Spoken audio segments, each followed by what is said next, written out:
Rain hammered the neon-soaked streets of Las Vegas as Aria Vale's trembling fingers wrapped around the sleeve of a stranger's $1,000 suit. Across the casino floor, her ex-boyfriend Trevor laughed with his new girlfriend, the socialite with perfect teeth and zero bruises hidden under makeup. Aria's cocktail waitress uniform suddenly felt cheaper than the lies she'd told herself about escaping him. The man beside her turned slowly, and the entire room shifted. Security guards straightened. Dealers went silent. "Pretend you love me," she whispered. "Just 5 minutes." His obsidian eyes studied her bruised wrist. "My name is Lucien Moretti," he said softly, "and no one disrespects what's mine." Trevor's face drained white. Too late, Aria realized she hadn't asked an ordinary man for help. She'd stepped into the orbit of Nevada's most feared crime family, and somehow the devil had decided to keep her. If you want to see where this dangerous love story goes, hit that like button and comment your city below so I can see how far Aria's story travels. Now let's dive in. The thing about drowning was that nobody noticed until you stopped moving. Aria Vale had been drowning for 3 years, and not one person in the Oasis Grand Casino had looked twice. She carried trays of overpriced cocktails through forests of slot machines while elderly gamblers fed their social security checks into flashing screens. She smiled when middle-aged businessmen let their eyes linger too long on her uniform. She pretended the ache in her feet didn't exist after 12-hour shifts in heels designed to make her legs look longer, not to actually walk in. She pretended a lot of things, like the bruise on her ribs from 2 weeks ago had faded properly. Like the concealer covering the finger-shaped marks on her wrist was just makeup for a costume party she never attended. Like Trevor Knox calling her phone 17 times during her last shift was totally normal behavior from an ex-boyfriend she'd left 6 months prior. The Friday night crowd pressed thick around the high-limit tables, a mixture of cologne, desperation, and expensive mistakes. Aria moved through them like a ghost, her tray balanced perfectly, despite the tremor in her hands that never quite disappeared anymore.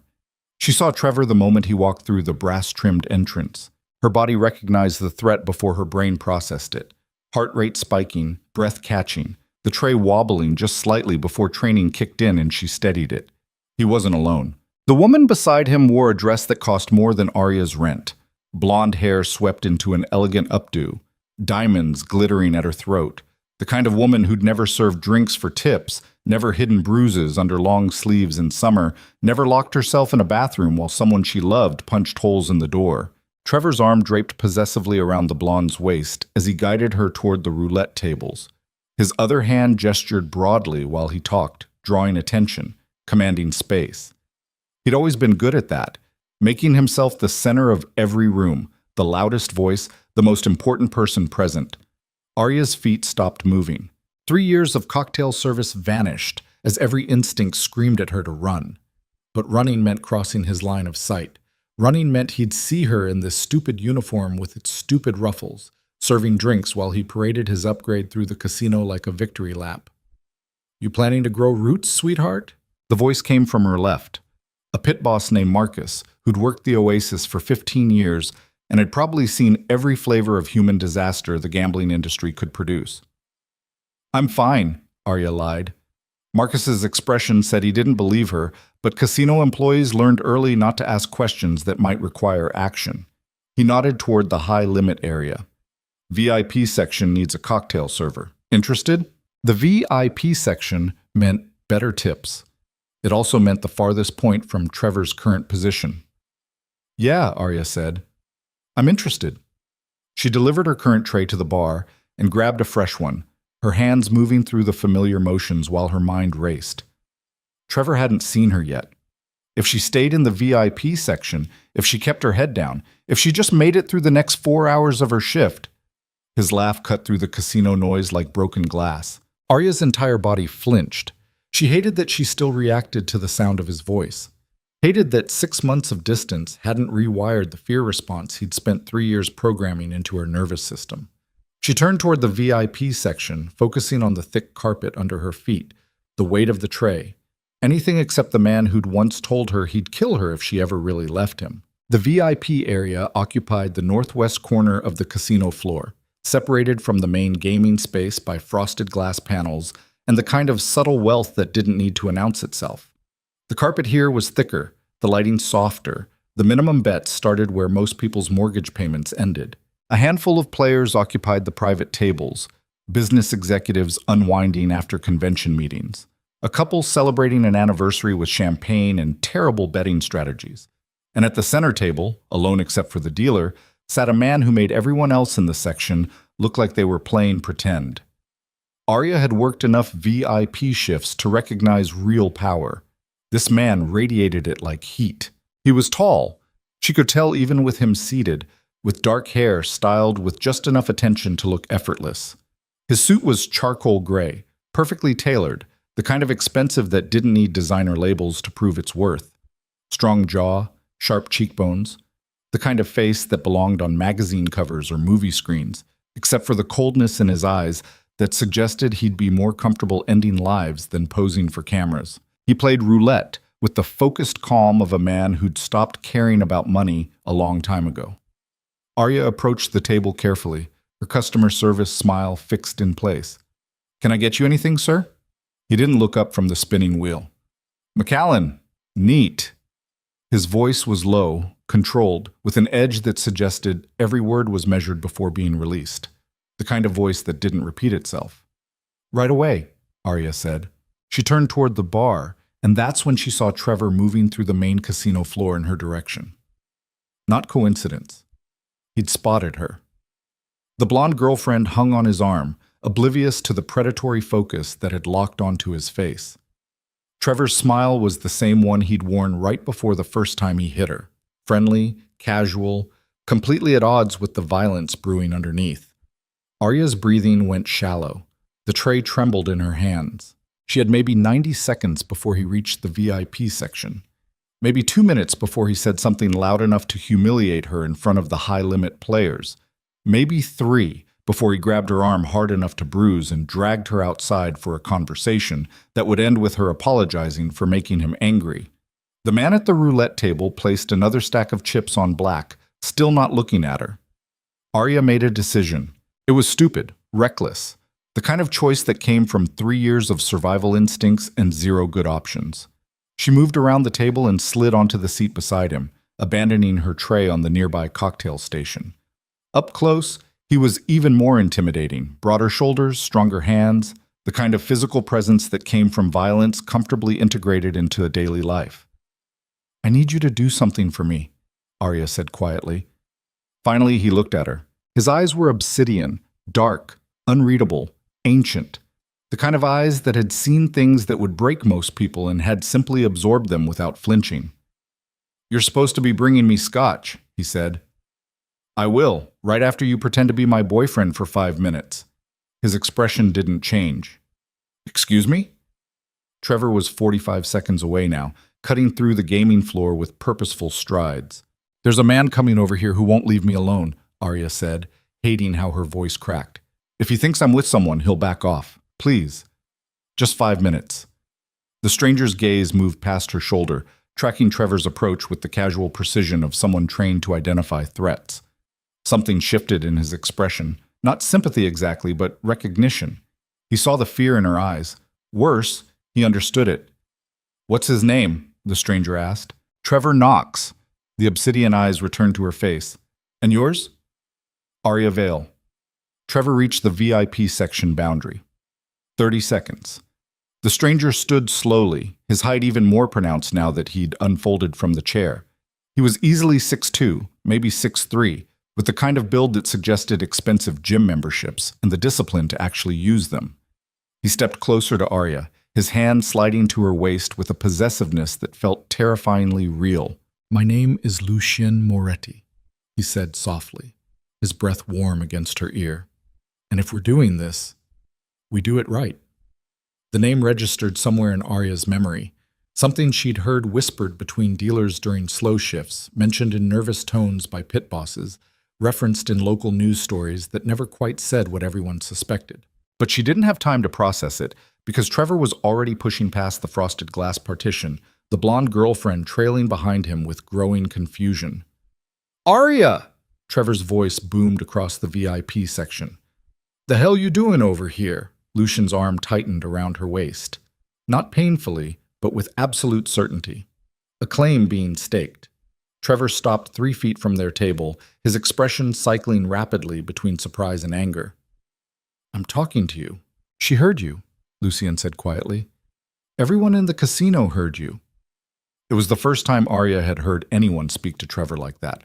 Calm, unbothered, completely unimpressed by the aggression radiating off him in waves. Trevor's eyes narrowed as he finally registered Lucian's presence. Who the fuck are you? Someone you should walk away from, Lucian replied. The temperature in the VIP section dropped.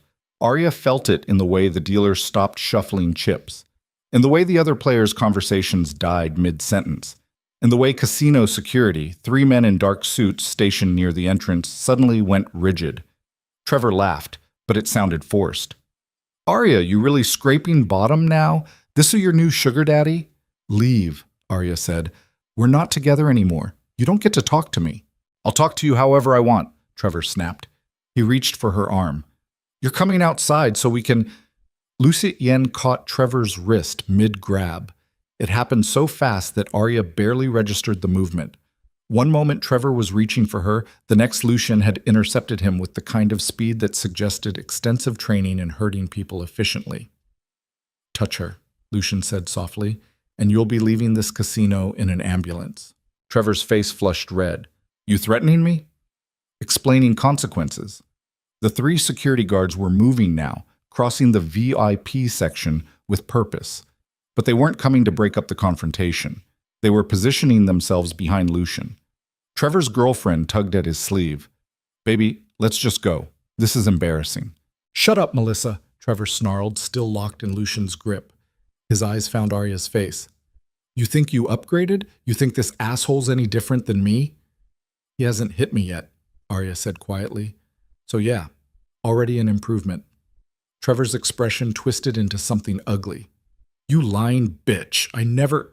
Mr. Knox. The voice came from behind him. Marcus, the pit boss, flanked by 2 additional security personnel. You need to leave the property. Now. Like hell I do, Trevor said. I've got 10 grand on a table over there. Which we'll cash out and mail you, Marcus replied. But you're done here tonight. Trevor finally yanked his wrist free from Lucian's grip, stumbling back a step. You know who I am? My father's got connections in this city. Your father, Lucian interrupted quietly, runs a second-rate construction company that can't bid on major contracts without greasing union officials. I know exactly who you are, Trevor. The question is whether you know who I am. The silence that followed felt like standing on the edge of a cliff. Trevor's face had gone pale. Something in Lucian's tone, or maybe the name itself finally clicking into place, had clearly registered. Moretti, Trevor said slowly. Now you're learning, Lucien replied. Trevor took another step backward, his bravado cracking. The girlfriend looked between them with growing alarm, clearly sensing the shift in power dynamics without understanding the details. This isn't over, Trevor said, pointing at Arya. Yes, Lucian said. It is. Security escorted Trevor and his girlfriend toward the exit. Trevor kept looking back over his shoulder, his expression cycling between humiliation and rage. Arya knew that look. It meant consequences. It meant he'd find her later, corner her in the parking garage or outside her apartment, make sure she understood the price of embarrassing him. Her hands were shaking again. Lucien guided her back to the chair, his movement surprisingly gentle for someone who'd just threatened violence so casually. Sit. Arya sat. The dealer, an older woman with kind eyes and 30 years of reading people, pushed a glass of water across the table. You okay, honey? Fine, Arya lied. I'm fine. Lucien returned to his seat, adjusting his cufflinks with the kind of attention to detail that suggested compulsive control. How long? How long what? Arya asked. How long has he been hitting you? The directness of the question punched through her defenses. Most people danced around it, asked if everything was okay at home, suggested she seemed stressed, offered vague sympathy without actually acknowledging the reality. 3 years, Arya said. We broke up 6 months ago. He doesn't accept it. Lucien's jaw tightened almost imperceptibly. He'll accept it now. You don't know Trevor. He's a coward who hits women because he's too weak to face actual threats, Lucian interrupted. I've known 100 men like him.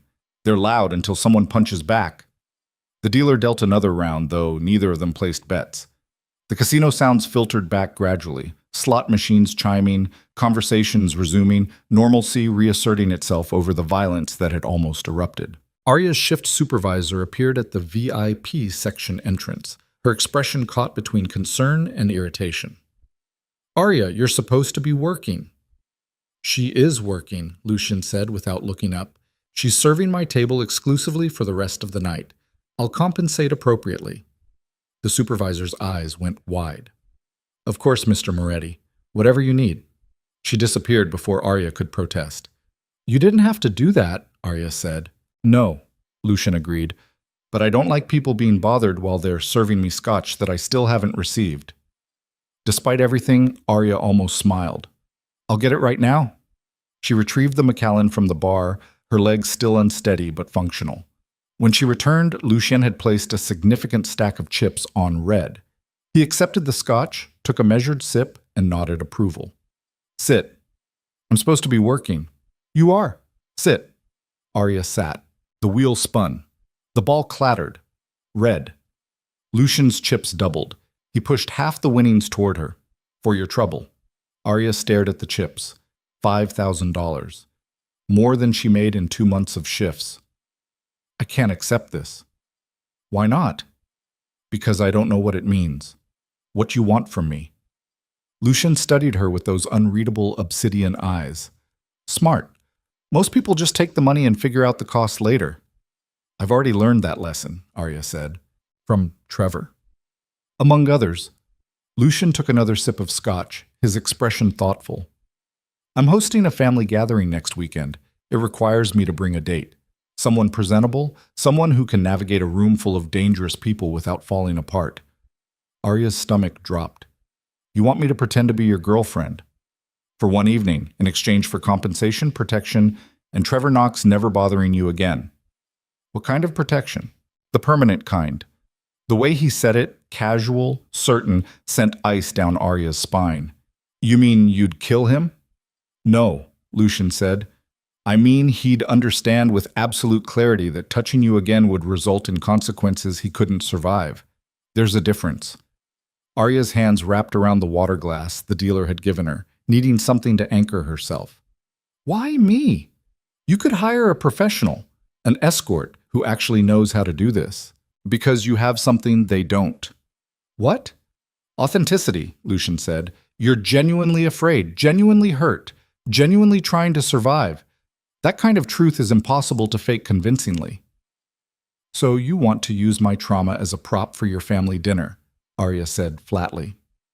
Yes. At least he was honest. The dealer cleared her throat gently. Betting's closed. Lucian placed another stack on black without breaking eye contact with Arya. One evening, 8 hours maximum. You play the role of my devoted girlfriend. You smile. You hold my hand. You convince my family that I'm a man capable of normal human attachment. Are you? Arya asked. No. Which is why I need you.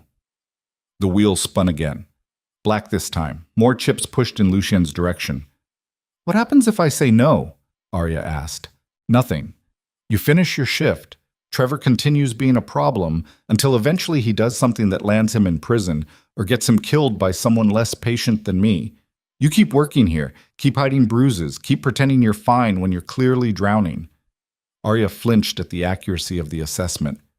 What happens if I say yes? Lucien finished his scotch and stood, pulling a business card from his wallet. Heavy card stock, expensive printing, just a name and phone number. You call me tomorrow before noon. We discuss terms, compensation, and logistics. You get a week to prepare, then you spend one evening in my world, collect your payment, and walk away with enough money to disappear somewhere Trevor Knox will never find you. He placed the card on the table between them. Or, Lucien continued, you stay drowning. Your choice. He nodded to the dealer, then to Arya, and walked toward the VIP section exit with the same controlled grace he'd maintained throughout the entire encounter. Security guards fell into step around him, not escorting him, but orbiting him like moons around a planet. Arya stared at the business card.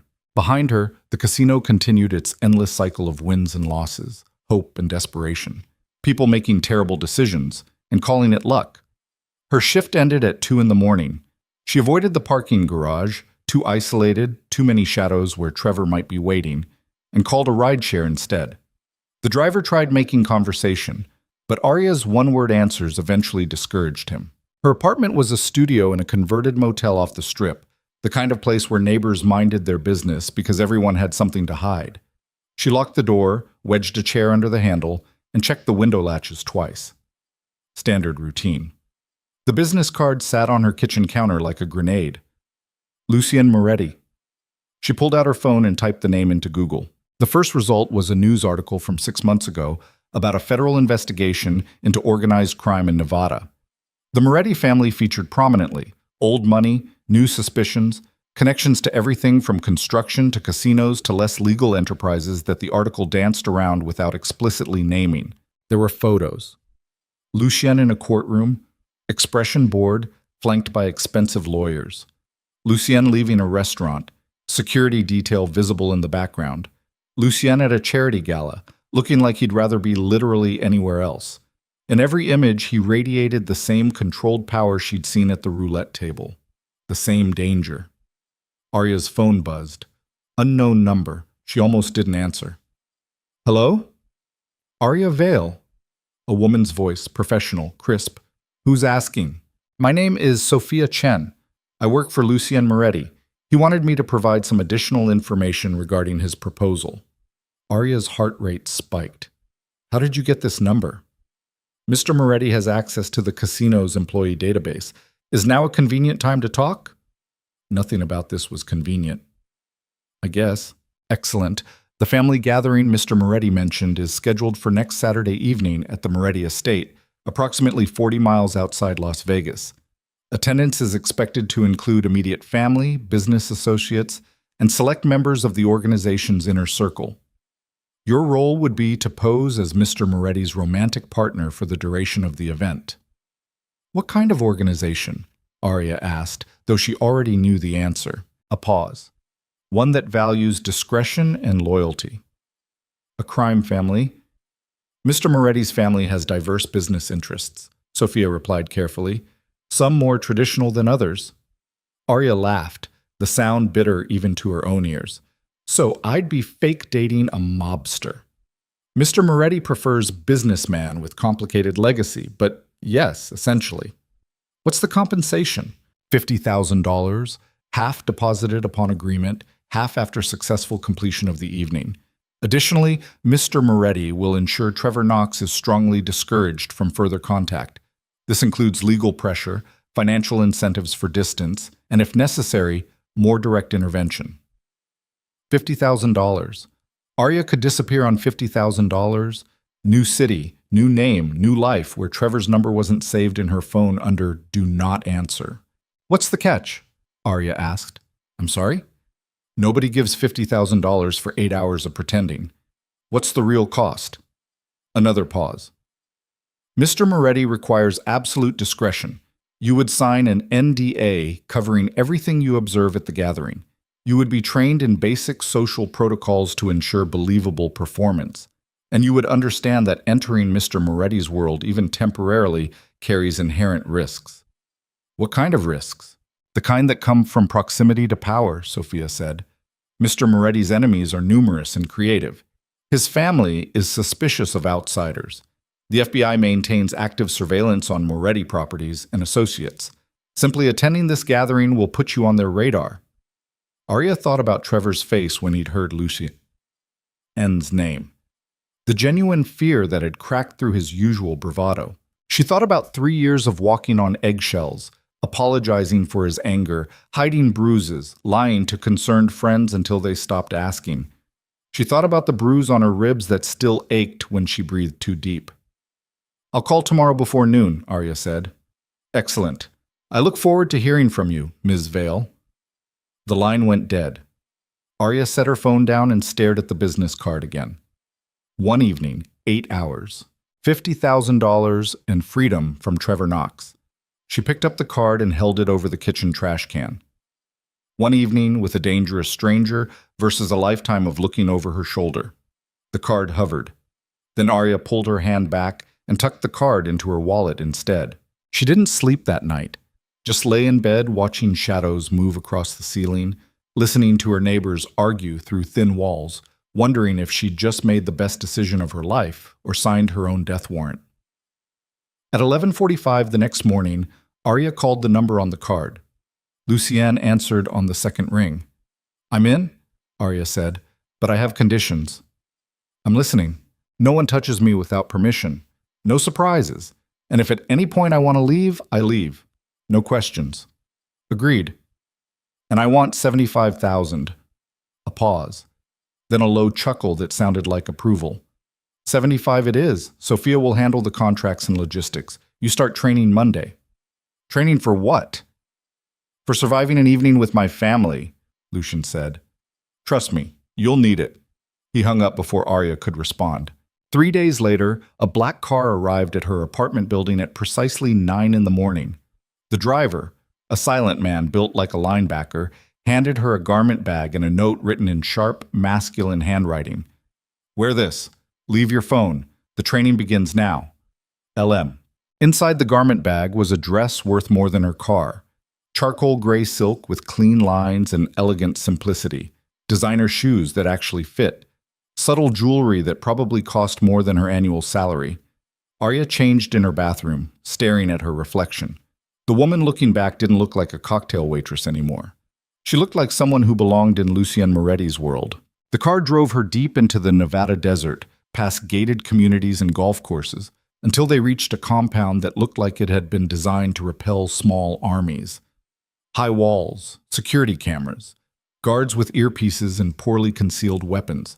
The Moretti estate. Sophia Chen met her at the entrance, a striking woman in her 30s with sharp eyes and sharper suits. "Miss Vale, welcome. We have a lot of work to do in very little time." The week that followed shattered every assumption Arya had about her new arrangement. She wasn't just playing dress-up.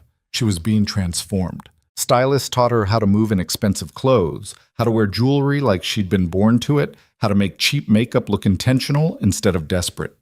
Dialect coaches softened her Vegas accent, replaced casual slang with educated precision.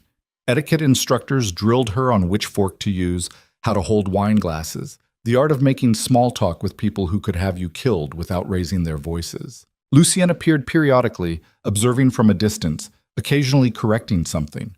Her posture, her laugh, the way she made eye contact. "Too submissive," he said during a practice dinner on Thursday evening. "You're supposed to be my girlfriend, not my servant." "Hard to forget you're paying me," Arya replied. "Then act like you enjoy spending my money," Lucian said. "Rich people don't apologize for their wealth." By Friday, Arya could identify undercover federal agents by their shoes and watch brands. She knew which Moretti associates were soldiers versus administrators. She understood the subtle body language that communicated hierarchy without words. Sophia cornered her after the final training session. "You're doing better than expected." "Low bars," Arya said. "Lower than you think. Most people Mr. Moretti brings around can't handle the pressure. They smile too much, talk too little, break under scrutiny." Sophia's expression turned serious. "Tomorrow's not a performance. It's a test. Pass and you collect your money. Fail and you become a liability." "What happens to liabilities?" Arya asked. Sophia's smile didn't reach her eyes. "They get managed." That night, Lucian summoned Arya to his study, a room that smelled like expensive leather and old money. He poured 2 glasses of wine without asking if she wanted one. "Last chance to walk away," he said, handing her a glass. "You'd let me?" "With the first half of your payment and an NDA, you'd be financially secure and free of Trevor Knox. No strings." Arya took a sip. The wine tasted like it cost more than her rent. "But you'd prefer I didn't." "I'd prefer you understood what you're walking into," Lucian said. "My family isn't normal. My father is a man who's built empires on violence and fear. My uncle runs operations most people pretend don't exist. My cousins would sell me out for the right price. Tomorrow isn't about impressing them. It's about convincing them you're real enough that hurting you would hurt me." "Would it?" Arya asked. Lucien's obsidian eyes studied her. "Ask me again after tomorrow. He stepped closer, his hand lifting to her face. His thumb traced the line of her jaw with surprising gentleness. "This is the part where we practice," Lucian said quietly. "Practice what?" "Looking like I'm a man who's capable of love." Then he kissed her. It wasn't gentle, wasn't tentative. It was possession wrapped in heat, control masking as passion. His hand slid into her hair, angling her head exactly where he wanted it. His other arm wrapped around her waist, pulling her against him with the certainty of someone who'd never been told no. Arya's brain screamed this was part of the act, part of the training, part of the $50,000 transaction. Her body didn't care. She kissed him back. When Lucian finally pulled away, his expression was unreadable.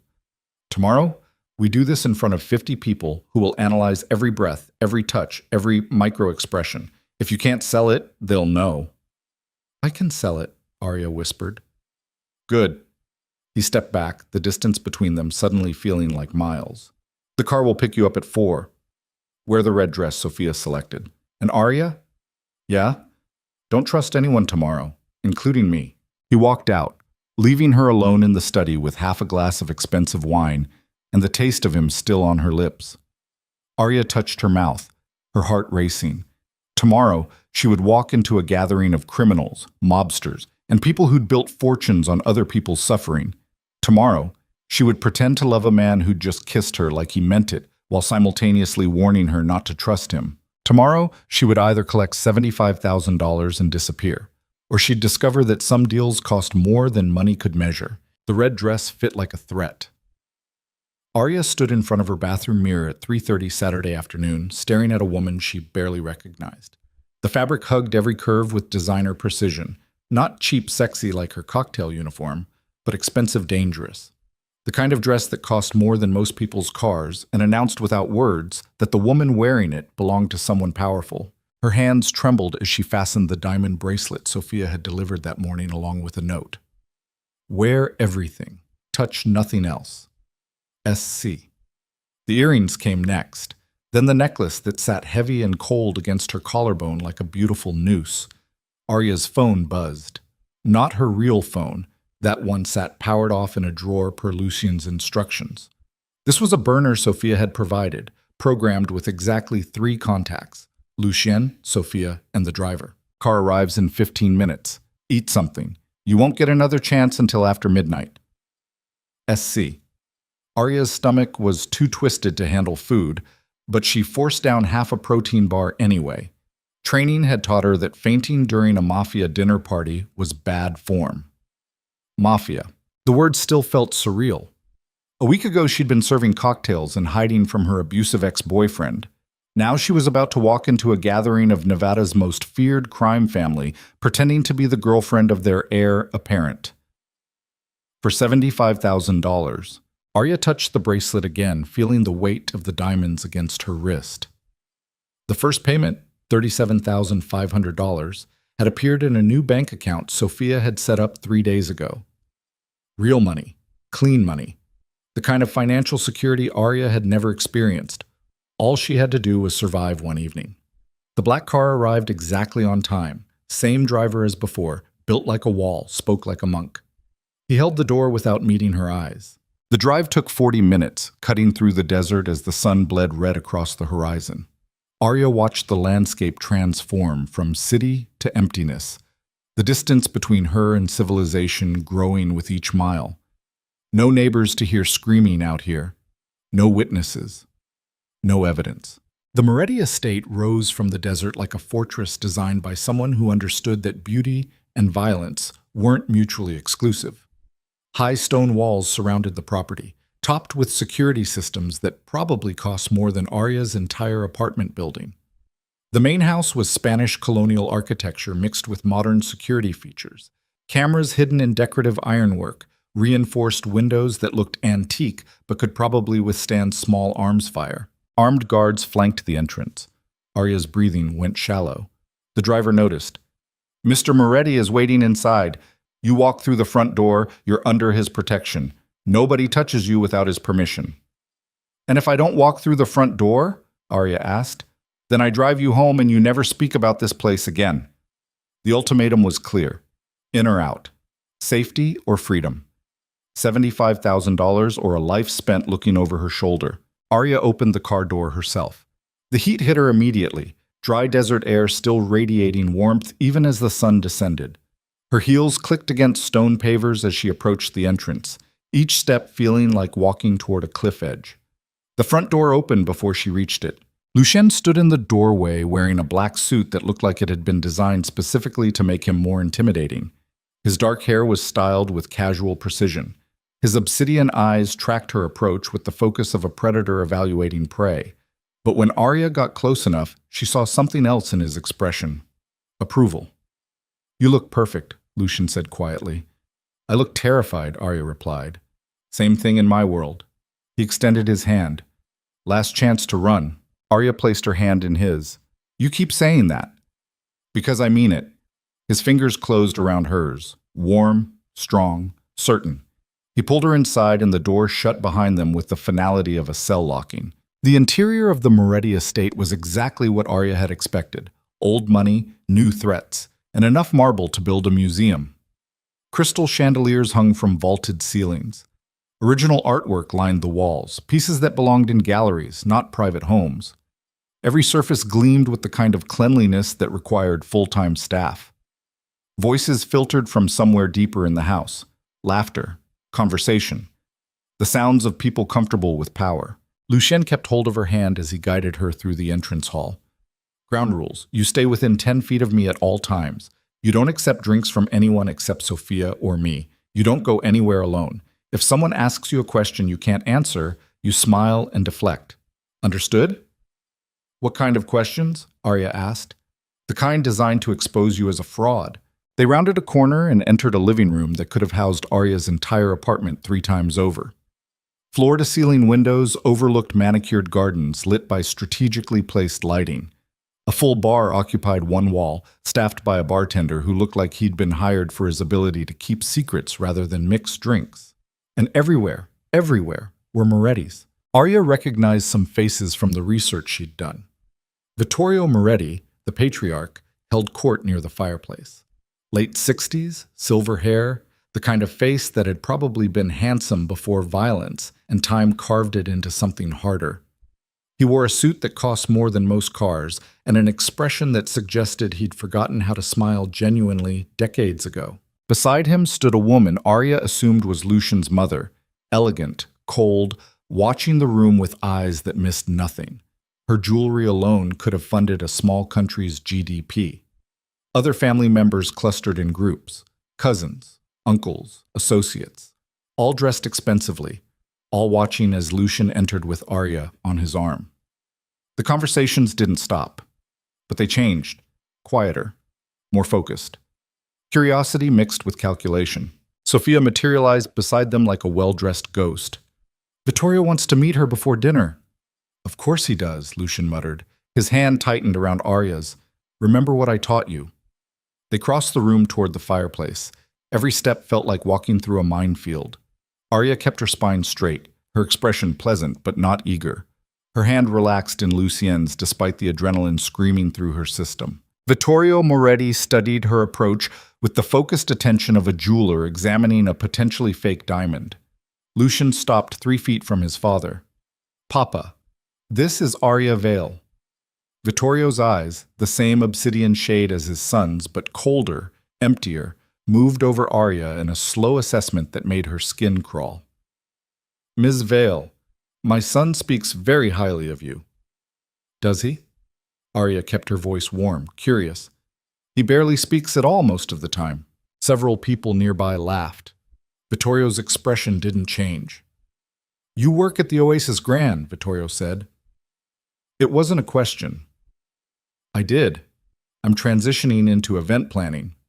The lie came smoothly, one of many Sophia had drilled into her during training. "Transitioning." Vittorio tasted the word like wine he suspected had turned. "Convenient timing."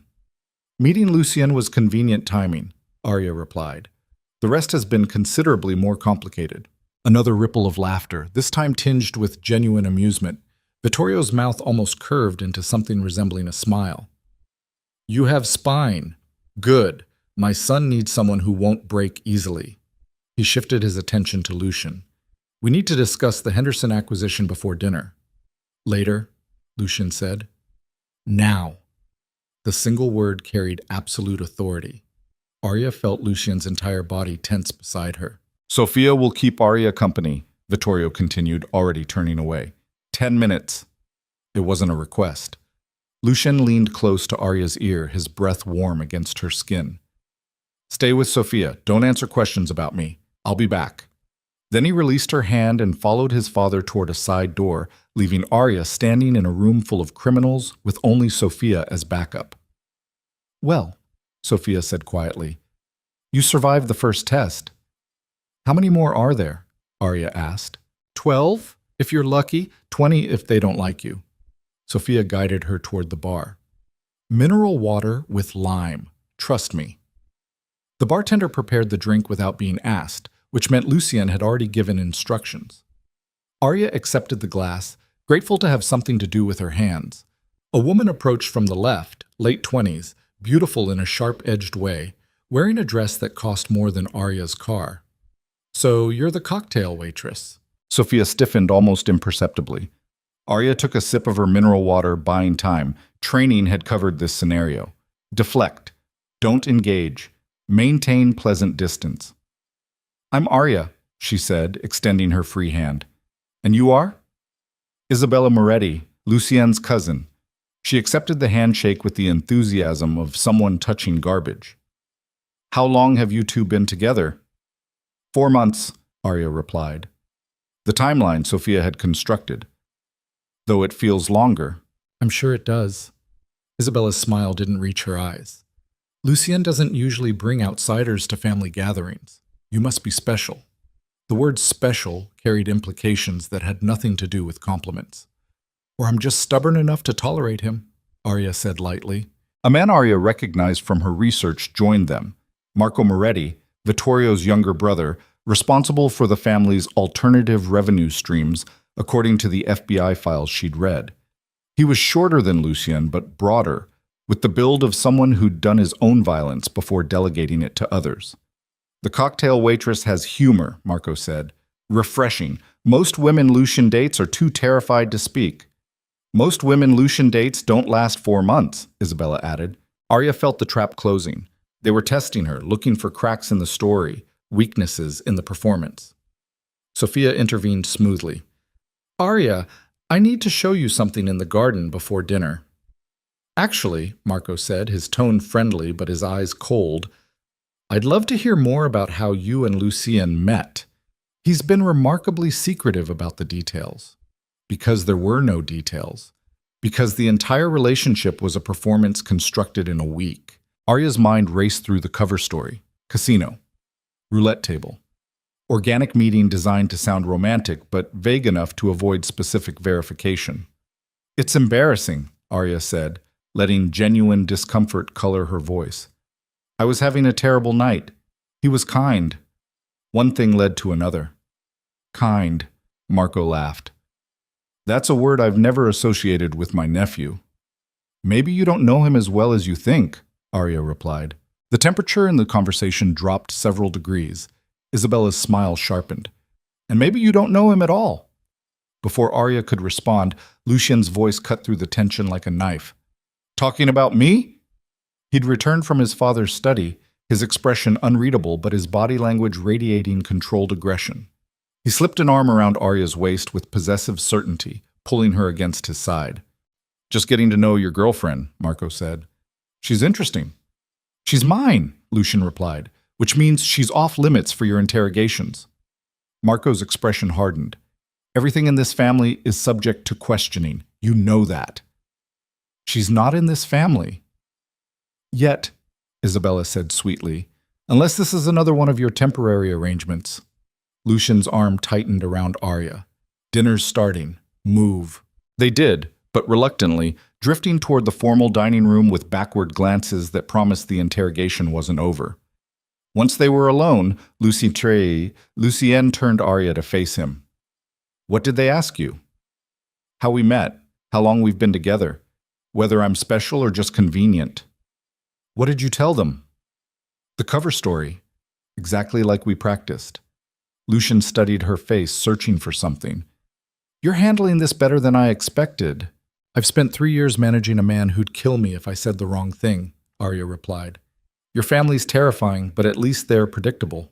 Something shifted in Lucian's expression. Recognition, maybe, or respect. Trevor taught you to read danger.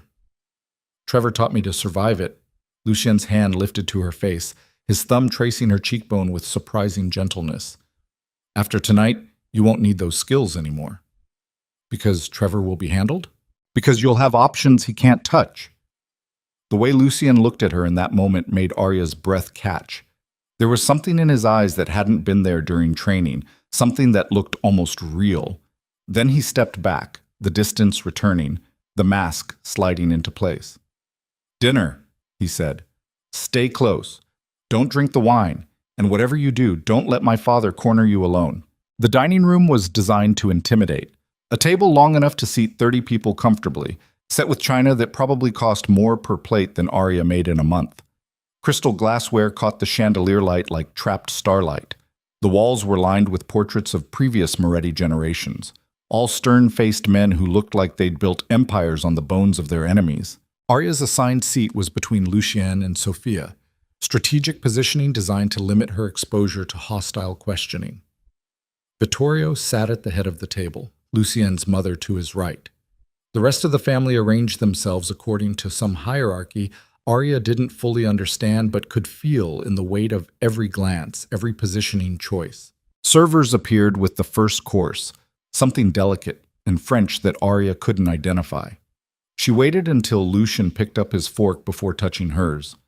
Nervous? He asked quietly. Terrified, Arya admitted. Good. Fear keeps you sharp. Across the table, Isabella watched them with calculating interest. So Arya, what do your parents think about you dating Lucian? The question landed like a grenade. Sophia had prepared Arya for this. Dead parents, car accident, emotional territory that shut down follow-up questions. But before Arya could answer, Lucian's hand found hers under the table. A warning, a claim, a promise. Her family situation is complicated, Lucian said, and none of your concern. Everything about you is our concern, Marco interjected from down the table, especially when you bring strangers into our home. Vittorio raised one hand. The entire room went silent. Enough, the patriarch said quietly. The girl is Lucian's guest. She will be treated with respect. The dismissal was absolute. Marco and Isabella both subsided, though their expressions promised the interrogation would continue later. Dinner progressed through multiple courses. Arya ate mechanically, hyper-aware of every word, every gesture, every micro-expression around the table. Conversations flowed in Italian and English, sometimes mid-sentence, excluding her while simultaneously evaluating her reaction to being excluded. She kept her expression pleasant, engaged but not eager, comfortable but not presumptuous. The performance of her life. Halfway through the main course, Vittorio addressed Lucian directly. The Henderson deal requires your signature Monday morning. Your uncle has concerns about the timeline. My uncle has concerns about everything, Lucian replied. Legitimate concerns, Marco said. The property has federal attention. Moving forward could expose us. Or it could diversify our holdings into legitimate real estate development, Lucian countered, which is the entire point of the acquisition. The conversation shifted into business territory, coded language about properties, investments, and operations that Arya recognized as criminal enterprises dressed in corporate terminology. She focused on her food, pretending not to understand while absorbing every word. Sophia leaned close. You're doing well. Just keep breathing. But Arya's attention had snagged on something Vittorio said, a name mentioned casually, dismissed quickly. Trevor Knox. Her entire body went rigid. Lucian noticed immediately. His hand tightened around hers under the table. What's wrong? Your father just mentioned Trevor, Arya whispered. Lucian's expression went cold. He interrupted the business conversation without apology. Why are we discussing Knox? Vittorio's eyebrows rose. Because his father's construction company is involved in the Henderson property dispute. Why? He's Arya's ex-boyfriend, Lucian said flatly. The one I told you to handle. The entire table went silent. Marco leaned back in his chair, his expression shifting from hostility to interest. The cocktail waitress is connected to Daniel Knox's son? Was connected, Lucian said. Past tense. Does she know about the partnership? Isabella asked. Arya's mind raced. Partnership. What partnership? What partnership? She asked, keeping her voice steady despite the fear climbing her throat. Lucien's jaw tightened. It's nothing. It's not nothing, Marco said, clearly enjoying the tension. Trevor Knox's father has been bidding on Moretti construction contracts for 6 months. We've been stringing him along, using his company for money laundering, while planning to burn him once the federal investigation heats up. The room tilted. Trevor's father working with the Morettis, which meant Trevor knew about this family, which meant he'd known exactly who Lucian was when they confronted each other at the casino, which meant everything about that night had been more calculated than Arya realized. You used me, Arya said quietly, turning to face Lucian. Trevor didn't just happen to be at the casino. You knew he'd be there. Lucien's expression remained neutral, but something flickered in his eyes. It's more complicated than that. Uncomplicated. Not here, Lucian said. Yes, here. Arya pulled her hand free from his grip, standing from the table. Training forgotten, performance abandoned. Did you know Trevor would be at the casino that night? The entire Moretti family watched the confrontation like spectators at a particularly entertaining gladiator match. Lucien stood slowly, his height and presence suddenly overwhelming. Sit down. Answer the question. Sit down. Did you fucking know? Arya's voice cracked on the last word. The silence that followed felt like standing in the eye of a hurricane. Then Lucien spoke, his voice low and controlled. Yes. I knew Trevor Knox would be at the Oasis Grand that night. I knew he was your ex-boyfriend. I knew his father was attempting to establish business relationships with my family. And I knew that attaching myself to you would send a message Daniel Knox couldn't ignore. The betrayal hit Arya like a physical blow. So this whole thing, the protection, the money, bringing me here, it's all strategy. It's business, Lucian replied. I'm business. You're an asset. Arya laughed, the sound bitter and broken. I'm an idiot. Again, different suit, same manipulation. She turned toward the door, heels clicking against marble. Lucian caught her arm. Where are you going? Anywhere that's not here. You signed a contract. Sue me. His grip tightened, not painfully, but with absolute certainty. You walk out that door, you lose everything. The money, the protection. Trevor Knox becomes your problem again. Trevor Knox was always my problem, Arya said. You just monetized it. She yanked her arm free and headed for the exit. Behind her, Vittorio's voice carried across the dining room. Let her go, Lucien. If she can't handle the truth about our world, she's useless anyway. Arya made it to the entrance hall before Sophia intercepted her. Wait, Sophia said. Just wait. For what? More lies? For context. Sophia blocked the front door. Yes, Lucien knew about Trevor. Yes, this arrangement serves multiple purposes, but the protection he's offering is real. The money is real. And whether you believe it or not, his concern for your safety is real. His concern for his business interests is real, Arya corrected. They're not mutually exclusive. Footsteps approached from behind. Lucien entered the hall, his expression thunderous. Give us the room, he told Sophia. She left without argument. Lucien and Arya stood 10 feet apart in the marble entrance hall, the distance between them feeling like continents. You want the truth? Lucien said. Fine, here's the truth. Trevor Knox's father is a piece of shit trying to buy his way into my family's operations. Trevor himself is a violent coward who beats women because he's too weak to face real threats. When I learned he was your ex-boyfriend, yes, I saw an opportunity. Attach myself to you, send a message to Daniel Knox that his son's behavior has consequences, establish dominance in ongoing negotiations. Congratulations, Arya said coldly. You won. I'm not finished. Lucien stepped closer. What I didn't anticipate was that you'd be smart enough to adapt, strong enough to survive a week in my world, brave enough to stand in front of my father and hold your ground. I didn't anticipate that every time I touched you during training, it would feel less like performance and more like something I actually wanted. Arya's breath caught. Don't. Don't what? Don't pretend this is real just to manipulate me into staying. Lucien closed the distance between them in 3 strides. His hands framed her face with surprising gentleness, forcing her to meet his eyes. I'm not pretending, he said quietly. That's the problem. Then he kissed her. Not like the practice session in his study. Not like a performance for his family. Like he meant it. Like he was drowning and she was air. Arya's brain screamed this was another manipulation, another strategy, another lie wrapped in desire. But her body responded anyway, her hands fisting in his expensive suit jacket, pulling him closer even as every logical thought told her to push him away. When they finally broke apart, both breathing hard, Lucien rested his forehead against hers. Stay, he said. Finish dinner, collect your money, then decide if you want to walk away. Why should I trust anything you say? Arya whispered. Because if I wanted to manipulate you, I would have lied about Trevor.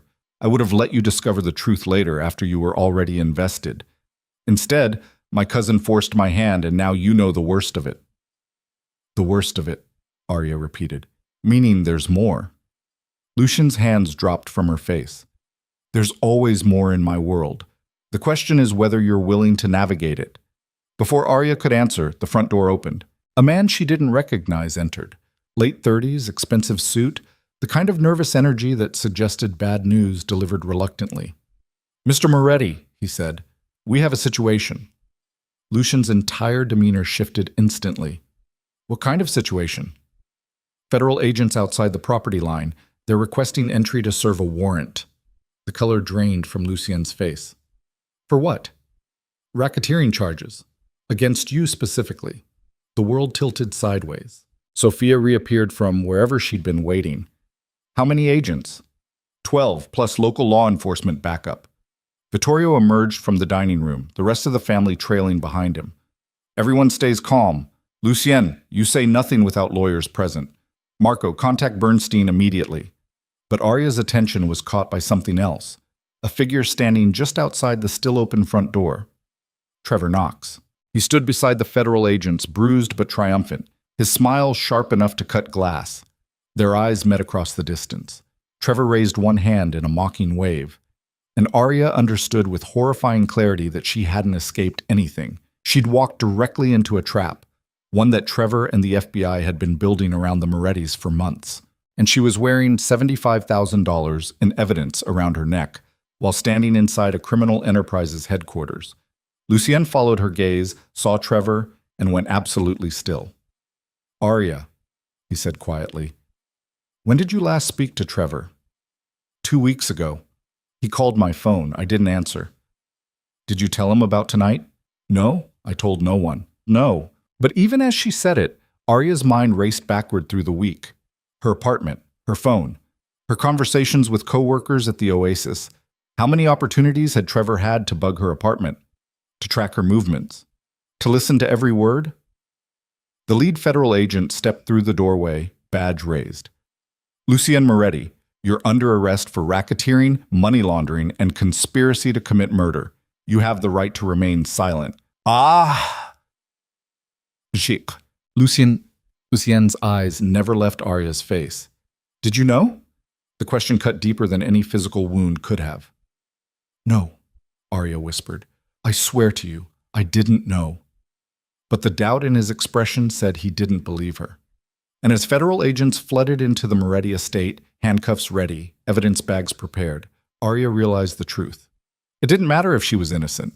In Lucien's world, proximity to betrayal was the same as guilt. She'd just become the woman who brought the FBI to his door.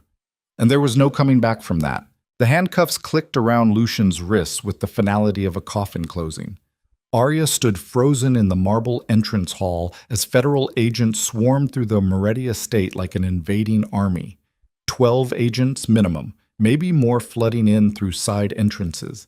They moved with practiced efficiency, securing exits, separating family members, photographing everything. And through it all, Trevor Knox stood just outside the doorway, watching with the satisfied expression of a man who'd finally won. The lead agent, a woman in her 40s with steel gray hair and eyes that had seen every flavor of criminal enterprise, stepped between Lucien and Arya. Arya Vale?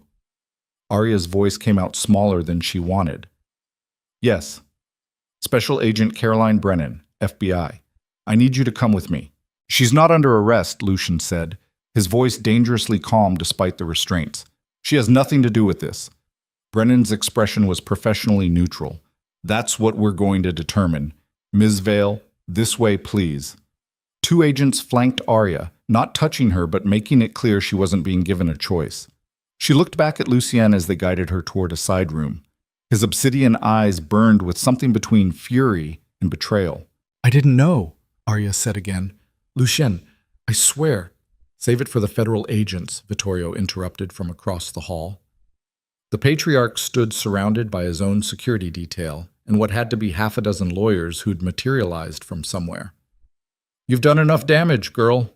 The agents led Arya into what looked like a library, floor-to-ceiling bookshelves, leather furniture, the smell of old money and older secrets. They positioned her in a chair facing a desk while Brennan settled across from her. Am I under arrest? Arya asked. Not yet, Brennan replied, but that can change very quickly depending on how cooperative you are. A younger agent, male, early 30s, the kind of clean cut that screamed federal employee, set up a recording device on the desk. Interview with Arya Vale, Saturday, September 14th, 2046 hours. Present are Special Agent Caroline Brennan and Special Agent Marcus Chen. Chen was the one who'd set up the recorder. He stood behind Brennan like a well-dressed shadow. Brennan opened a file folder thick enough to be a novel. How long have you known Lucien Moretti? The question was a trap. Arya could feel it. 4 months, she said, reciting the cover story even though it felt pointless now. That's interesting, Brennan said, because according to the Oasis Grand Casino's employee records, you only requested time off starting last Monday. Before that, you were working full shifts, including weekends. Hard to maintain a 4-month relationship when you're working every Saturday night. Arya's palms went slick with sweat. We made it work. I'm sure you did. Brennan pulled a photograph from the folder and slid it across the desk. Recognize this? The image showed Arya entering Lucien's car outside her apartment building. The timestamp read 8 days ago, Monday morning, the first day of training. That's me, Arya said. First time entering Lucien Moretti's vehicle according to our surveillance, Brennan continued. In fact, that's the first documented contact between you and Mr. Moretti anywhere in our records, which makes your 4-month relationship claim mathematically impossible. Chen spoke for the first time. Unless you're lying, which would make you an accessory to whatever Lucien Moretti hired you to do. Arya's heart hammered against her ribs. I'm not an accessory to anything. Then what are you? Brennan asked. Because from where I'm sitting, you're either a criminal conspirator or a victim being exploited. Help me understand which. The door opened. Trevor Knox entered, followed by another agent. Arya shot to her feet. Get him out of here.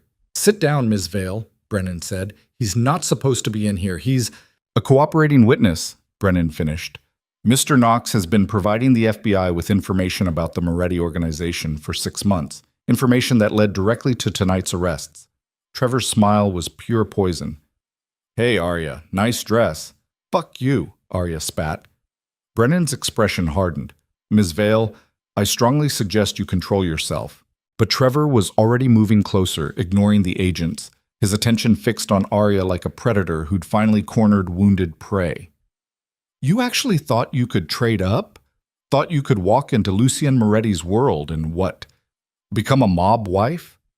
You're a cocktail waitress from a broken home who's one bad shift away from eviction. That's enough, Chen said. Trevor ignored him. I've been watching you for months. Listened to every pathetic conversation you had with your shitty friends about getting away from me, tracked every move you made. When the FBI approached me about the Morettis, I told them about you. Told them Lucien would use you if given the opportunity. And look, I was right. The pieces clicked together in Arya's mind with horrifying clarity. Trevor hadn't just stumbled into being an FBI informant, he'd orchestrated it, used his father's business connections to get close to the Morettis, then sold them out to federal agents while simultaneously positioning Arya as bait. You set me up, Arya whispered. I gave you exactly what you deserved, Trevor replied. You left me. You humiliated me. You thought you could just walk away without consequences. So I made sure your new boyfriend would destroy you the same way you destroyed me. Brennan stood. Mr. Knox, wait outside. I want to watch her fall apart, Trevor said. Outside, now. Two agents physically removed Trevor from the library. His laughter echoed down the hallway. Arya sank back into the chair, her entire body trembling. He bugged my apartment. We know, Brennan said. Illegally. Which means anything he recorded is inadmissible. But it gave us enough probable cause to escalate surveillance on Lucian Moretti, including tonight. I didn't know, Arya said, about any of this. Lucian approached me at the casino, offered me money to pretend to be his girlfriend for one night. I needed the money. I needed Trevor to stop following me. That's it. Brennan studied her. You expect me to believe Lucian Moretti, a man who spent his entire life being groomed to run a criminal empire, randomly selected a cocktail waitress to pose as his girlfriend? It wasn't random, Arya admitted. He knew about Trevor's father working with his family. He saw an opportunity. To use you. Yes. And you let him. For $75,000 and protection from an abusive ex-boyfriend? Yes, I let him. Chen leaned forward. Did Lucian Moretti ever discuss illegal activities in your presence? No. Did you witness any criminal behavior during your time at the estate? No. Did anyone in the Moretti family mention ongoing operations, money laundering, racketeering, or murder? Arya hesitated. The conversation at dinner, the coded business discussion about the Henderson property, the casual mention of using Daniel Knox's company for laundering. Ms. Vale, Brennan said, this is the moment where you decide whether you're a victim or an accomplice. Answer carefully. They talked about business, Arya said. Real estate, construction. I don't know enough about their operations to say whether anything they discussed was illegal. But you suspected, Chen pressed. I suspected Lucian Moretti didn't make his money selling cookies, Arya replied. But suspecting and knowing are different things. Brennan closed the folder. Here's what's going to happen. You're going to provide a full statement detailing everything you observed tonight. Every conversation, every person present, every detail you remember. In exchange, we'll classify you as a witness rather than a suspect. And if I refuse, then we arrest you for conspiracy, hold you as a material witness, and your name gets attached to one of the biggest organized crime prosecutions in Nevada history. Your face will be on every news broadcast. Your life will be dissected by defense attorneys. And every enemy the Moretti family has accumulated over 3 generations will know exactly who brought federal agents to their door. The threat was clear. Cooperate or be destroyed. I need a lawyer, Arya said. You can request one, Brennan replied. But that signals non-cooperation, which means we start treating you like a suspect instead of a victim. Your choice. Arya thought about Lucian's hands framing her face, his confession in the entrance hall, the kiss that had felt terrifyingly real. She thought about Trevor's triumphant smile. She thought about $75,000 that she'd never actually spend. I'll give you my statement, Arya said quietly. The next 2 hours were brutal. Chen recorded everything while Brennan questioned Arya about every detail of the evening. Who sat where during dinner? What was discussed? Which family members seemed closest to Lucian? What security measures she'd observed? Whether she'd seen weapons, documents, anything that could be used as evidence. Arya answered mechanically, her voice flat, her emotions shut down behind walls built from 3 years of surviving Trevor's interrogations. Finally, Brennan shut off the recorder. You're free to go. An agent will drive you home. What about Lucian? Arya asked. What about him? Is he being charged? Brennan's expression was professionally neutral. That's not your concern anymore, Ms. Vale. My advice? Go home. Stay away from the Moretti family. And hope they stay away from you. The drive back to Las Vegas took place in silence. The agent behind the wheel, a woman in her 50s who'd probably seen 1,000 witnesses just like Arya, didn't attempt conversation. Arya stared out the window, watching the desert slide past in the darkness. She'd walked into the Moretti estate 5 hours ago wearing a $75,000 future. She was leaving with nothing except the certainty that she'd just made powerful enemies on both sides of the law. The agent dropped her outside her apartment building at 1:30 in the morning. You'll be contacted if we need additional testimony. Don't leave the state. Then she drove away, leaving Arya standing on the cracked sidewalk in a designer dress and borrowed diamonds. Her apartment looked exactly as she'd left it. Same cheap furniture, same water stain on the ceiling, same locks that wouldn't stop a determined 12-year-old. Arya checked every room anyway, looking for evidence of Trevor's surveillance equipment. She found the first camera behind her bathroom mirror. The second was in a smoke detector. The third was hidden in her bedroom closet, positioned to capture everything. Arya systematically destroyed each one, smashing plastic and circuitry with a fury that had been building for hours. When she finished, her hands were bleeding and her apartment looked like a crime scene. She sat on the floor of her bathroom and finally let herself cry. 3 years of surviving Trevor. 1 week of believing she'd found a way out. 5 hours of watching that escape route explode into federal charges and criminal conspiracies. Her phone buzzed. The burner Sophia had given her. Unknown number. Arya answered. "Hello? You're alive." Sophia's voice was carefully controlled. "Good. Where's Lucien?" "Federal holding facility downtown. His lawyers are negotiating bail." "Is he—" Arya's voice cracked. "Did he say anything about me?" Silence on the other end. Then, "He thinks you were working with Trevor from the beginning." The words hit like a physical blow. "That's not true," Arya said. "I didn't know. I swear I didn't—" "It doesn't matter what's true," Sophia interrupted. "It matters what Lucien believes. And right now he believes the woman he was starting to trust brought the FBI to his father's house. I gave a statement. I told them I didn't see anything illegal." "You talked to federal agents without a lawyer," Sophia said, "which means whatever you said can and will be used against the Moretti family. Do you understand what you've done?" Arya's hands shook. "I didn't have a choice." "Everyone has a choice. You made yours. They threatened to arrest me. And you folded, like I knew you would." The contempt in Sophia's voice was worse than anger. "What was I supposed to do?" Arya asked. "Refuse to cooperate. Demand a lawyer. Protect yourself and the family that was protecting you. Instead, you gave the FBI exactly what they wanted, an inside witness with fresh observations and no loyalty to complicate her testimony." "I'm not part of your family." "No," Sophia agreed. "You're not, which is why you should have known better than to get involved in the first place." Arya's apartment felt smaller with every passing second. "What happens now?" "Now you disappear. Change your name. Leave Nevada. Pray the Morettis forget you exist and Trevor Knox doesn't decide to finish what he started. The FBI told me not to leave the state. The FBI doesn't control you anymore. Neither does Lucien. You're on your own." The line went dead. Arya sat in the silence of her destroyed apartment, surrounded by broken surveillance equipment and the wreckage of a plan that had never been hers to begin with. She'd been a pawn.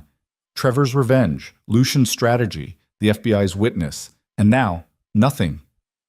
Her phone buzzed again. Different number. This time she recognized it. Trevor. She almost didn't answer, but rage made the decision for her. "What do you want?" Arya snarled. "Just checking in on my favorite ex-girlfriend," Trevor said, his voice dripping false concern. "Heard you had an interesting evening." "Go to hell." "Already there, baby, but at least I'm taking you with me." Trevor laughed. "Did you really think Lucien Moretti was going to save you? Did you think a man like that was capable of actually caring about a nobody like you?" "You used me," Arya said. "I taught you a lesson. Actions have consequences. You left me. You embarrassed me, so I made sure your replacement would destroy you." "Lucian's not destroyed." "Yet," Trevor said. "But his lawyers are expensive. Federal prosecution is expensive. And when the Moretti Empire starts crumbling, guess who they're going to blame?" Arya's blood went cold. "What did you do?" "I made sure the FBI knows all about Lucien's cocktail waitress girlfriend. Made sure they understand you had access to family gatherings, private conversations, insider information. Made sure they see you as a potential cooperating witness, whether you actually cooperate or not." "You're painting a target on my back." "I'm giving you exactly what you deserve," Trevor replied. "You wanted to escape me? Congratulations. Now you get to spend the rest of your life looking over your shoulder, wondering if the Morettis sent someone to handle their loose end problem. Sleep tight, Arya." He hung up. Arya stared at her phone, Trevor's words echoing in her mind. Loose end. That's what she was now. A witness the FBI wanted to keep talking. a liability the Morettis wanted silenced, a target Trevor had painted for both sides. She had maybe 24 hours before someone decided she was too dangerous to leave alive. Arya stood, her decision crystallizing with cold clarity. She couldn't run. The FBI would find her. She couldn't hide. The Morettis had resources she couldn't imagine. She couldn't cooperate further. That would seal her death warrant, which left exactly one option. She had to prove her innocence to Lucian, not to the FBI, not to his family, to him. Because if Lucian believed she'd betrayed him, she was already dead. But if she could convince him of the truth, that Trevor had orchestrated everything, that she'd been used just like Lucian had used her, maybe there was a chance, a small chance, a stupid chance, but the only one she had. Arya changed out of the red dress into jeans and a black t-shirt. She packed a small bag with essentials: cash, phone charger, clean clothes, the fake ID she'd bought 2 years ago when she first tried leaving Trevor. Then she walked out of her apartment, leaving the diamonds on the kitchen counter and the door unlocked. If Trevor wanted to trash the place, let him. She had nothing left to protect. The federal holding facility was a concrete fortress in downtown Las Vegas, designed to house suspects awaiting trial. Arya had looked up the address on her phone during the rideshare to the downtown area. Security was predictably tight: metal detectors, armed guards, the kind of institutional paranoia that came from housing dangerous people. Arya approached the main desk where a corrections officer who looked like she'd stopped caring about humanity sometime in the 90s sat behind bulletproof glass. "I need to see Lucien Moretti," Arya said. The officer didn't look up from her computer. "Visiting hours are 9 to 5, Monday through Friday. It's an emergency." "Everything's an emergency. Come back Monday." Arya pulled out her phone and played a gamble that would either work or get her arrested. "Then I guess I'll call Special Agent Brennan and tell her I have additional information about the Moretti case. I'm sure she'd love to hear about the hidden account numbers Lucien mentioned during dinner." She was bluffing. Lucien hadn't mentioned account numbers. But the officer's eyes narrowed. "Wait here." She made a phone call. Arya couldn't hear the conversation, but the body language suggested she was being taken seriously. 10 minutes later, a different officer, male, younger, less cynical, appeared from a secured door. "Ms. Vale, come with me." They led her through a series of locked corridors into a small room with a table, 2 chairs, and a phone attached to the wall. A glass partition divided the space. 5 minutes, the officer said. "Then you're done." He left. Arya waited, her heart hammering. The door on the other side of the partition opened. Lucien entered wearing an orange jumpsuit that should have made him look diminished, but somehow didn't. His dark hair was messed, his jaw shadowed with stubble, but his obsidian eyes were as sharp and dangerous as ever. He picked up the phone on his side of the partition. Arya picked up hers. They stared at each other through the glass. Finally, Lucien spoke. "They told me a witness wanted to see me. Didn't realize it would be the person who put me here." "I didn't put you here," Arya said. "Trevor did." "Trevor Knox is a useful idiot. You're the one who walked into my father's house wearing a wire." "I wasn't wearing a wire." "Then how did the FBI know about tonight?" Lucian's voice was deadly calm. "How did they know about the family gathering? How did they know exactly when to execute the warrants?" "Trevor bugged my apartment," Arya said. "He's been surveilling me for months. He heard everything. The training, the preparation, the date of the gathering. He gave it all to the FBI." "Convenient story." "It's the truth." Lucien leaned back in his chair, his expression unreadable. "You know what I learned growing up in this family? People will lie with their last breath if they think it'll save them. My own uncle swore on his children's lives he wasn't stealing from us. We found the offshore accounts anyway." "I'm not your uncle," Arya said. "No, you're worse, because I actually started to believe you." The words cut deeper than Arya expected. "The kiss in the entrance hall," Lucien continued. "Was that part of your performance? Keep me distracted while federal agents surrounded the property?" "That kiss was real," Arya said. "Everything I felt, everything I feel, is real. Feelings don't matter in my world. Actions matter. And your actions brought law enforcement to my family's door." Arya's hands tightened around the phone. "I gave the FBI a statement because they threatened to charge me as an accomplice. I told them I didn't witness any illegal activity. I protected you as much as I could." "You talked to them without a lawyer," Lucien said. which means whatever you said is now part of their case file. Congratulations. You're officially a federal witness, whether you meant to be or not. I can fix this. Lucien laughed, the sound cold and empty. You can't fix anything. The damage is done. My father thinks you're a plant. My uncle wants you eliminated. My lawyers are already building a defense that will tear apart every word you said to those agents. I'll recant, Arya said desperately. I'll tell them I lied. You'll do nothing, Lucien interrupted. You'll go home. You'll forget this week ever happened. And you'll pray my family decides you're not worth the effort of killing. Lucien, we're done, Arya. Whatever this was, arrangement, manipulation, mistake, it's over. He stood, phone still pressed to his ear. Arya stood too, her hand pressed against the glass partition. I didn't betray you. Yes, Lucien said quietly. You did. Maybe not intentionally. Maybe you're actually the victim you claim to be. But the result is the same. The FBI has fresh testimony. My family's operations are compromised. And I'm sitting in a federal holding cell because I made the mistake of thinking someone from outside my world could survive inside it. I can survive, Arya said. Let me prove it. How? The question hung between them. Arya's mind raced. She had nothing, no evidence, no leverage, no proof except her word against Trevor's manipulation. Then an idea formed. Desperate, dangerous, probably suicidal, but the only card she had left to play. Trevor told me he's been feeding information to the FBI for 6 months, Arya said, which means he knows things about your family's operations, things he had to learn from somewhere. His father, Lucien said. Daniel Knox has been working with us. But Trevor's not in the construction business. He's never shown interest in his father's work. So how did he get detailed enough information to become a valuable FBI informant? Lucien's expression shifted slightly. What are you suggesting? I'm suggesting Trevor had another source. Someone inside your organization feeding him information. Someone who wanted the FBI investigation to succeed. You're reaching. Am I? Think about tonight. The timing. The coordination. Federal agents don't execute warrants during family gatherings unless they know exactly what they're going to find. Someone told them the whole family would be gathered. Someone told them when to move. Lucien's jaw tightened. Even if that's true, it doesn't change what you did. No, Arya agreed, but it means we both got used. Trevor used me to get to you, and someone in your family used Trevor to get to you. She could see the calculation happening behind Lucien's eyes. I can find out who, Arya said. Trevor thinks I'm destroyed, thinks I'm hiding and terrified. He won't expect me to come at him.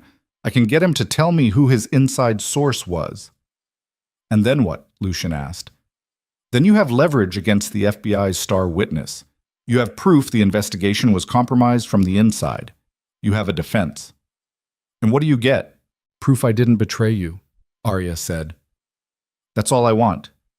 Lucien stared at her through the partition for a long moment.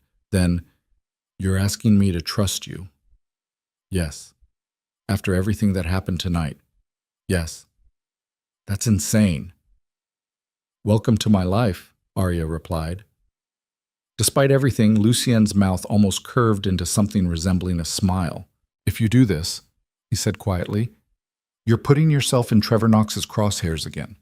He's already violent, already dangerous, already blames you for every problem in his life. You go at him now, and he'll kill you. He's going to kill me anyway, Arya said. Your family thinks I'm a federal witness. The FBI thinks I'm a useful idiot. Trevor thinks I'm his revenge project. I'm dead no matter what I do. At least this way I go down fighting. Lucien was silent for a long moment. Then, you'll need help. I'll figure it out. No, you won't. Lucien shifted the phone to his other ear. There's a storage unit in Henderson, Unit 217. The code is 4839. Inside is a duffel bag with cash, clean phones, and documentation that will get you access to people who can help. Why would you give me that? Arya asked. Because if you're telling the truth, if Trevor really did set both of us up, then you're the only person outside my family I can trust right now. And if you're lying, the people in that storage unit will handle you before you become a bigger problem. The threat was clear, but so was the opportunity. The unit also has a gun, Lucien continued. Do you know how to use one? Trevor taught me, Arya said bitterly. Said I needed to protect myself. Funny how that worked out. Protect yourself now, Lucien said. Get Trevor to admit who his inside source was. Record it. Bring me proof. Then maybe we both survive this. The officer appeared at Lucien's door. Time's up. Lucien stood. Arya. Yeah? If you're setting me up again, I won't be merciful. You understand? I understand. Good. He hung up the phone. Arya watched him disappear through the secured door, back to a cell and federal charges and a family that wanted her dead. Then she left the facility and caught a rideshare to Henderson. The storage facility was exactly where Lucien said it would be. A warren of identical units protected by chain-link fence and security cameras that had probably stopped working years ago. Unit 217 was in the back corner, away from the main office, surrounded by shadows. Arya punched in the code. The door rolled up with a screech of metal. Inside was exactly what Lucien had promised. A duffel bag sat on the concrete floor, unzipped and waiting. Cash. Maybe 20,000 in mixed bills. 3 burner phones. A passport with her photo, but a different name. And a Glock 9mm with 2 full magazines. Arya picked up the gun, checking the weight, the action, muscle memory from the shooting range Trevor had dragged her to, returning with uncomfortable familiarity. She'd hated those lessons. Hated the noise, the kick, the way Trevor would stand too close and correct her grip while his hands wandered, but she'd learned anyway.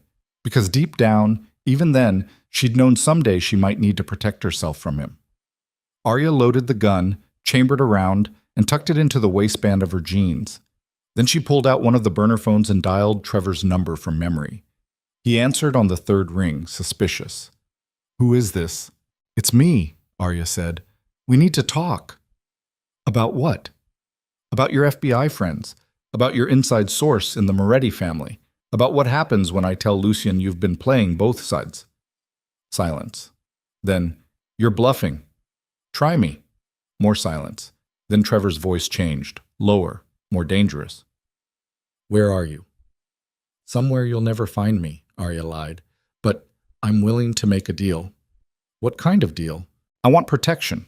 Real protection. FBI witness protection with a new identity, relocation, everything. In exchange, I'll testify against the Morettis. Tell federal prosecutors everything I saw and heard at the estate. She could hear the smile in Trevor's voice. You're scared. I'm smart. The Morettis want me dead. The FBI wants me talking. You want me to suffer. I'm offering you a way to win completely. All you have to do is put me in touch with your FBI handler. Why would I do that? Because if you don't, I disappear. And when the Morettis eventually get out on bail, I'll make sure they know you had an inside source. I might not know who it is, but they'll tear your father's company apart looking.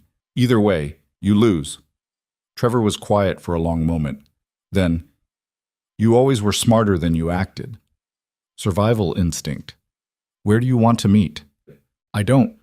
You set up the meeting with your FBI contact. I'll show up, we'll negotiate terms, then I disappear, and you get to watch Lucien Moretti go to prison knowing I helped put him there.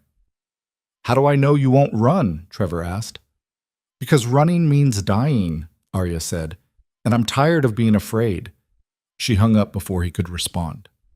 Then Arya sat in the storage unit surrounded by cash and weapons and false identities, waiting for her phone to ring, betting everything on the desperate hope that Trevor's ego was bigger than his survival instinct, that he'd want to see her broken badly enough to arrange a meeting, that he'd bring proof of his FBI cooperation, and that somewhere in that proof would be the name of his inside source. The phone rang 20 minutes later. Unknown number. Arya answered. Yes?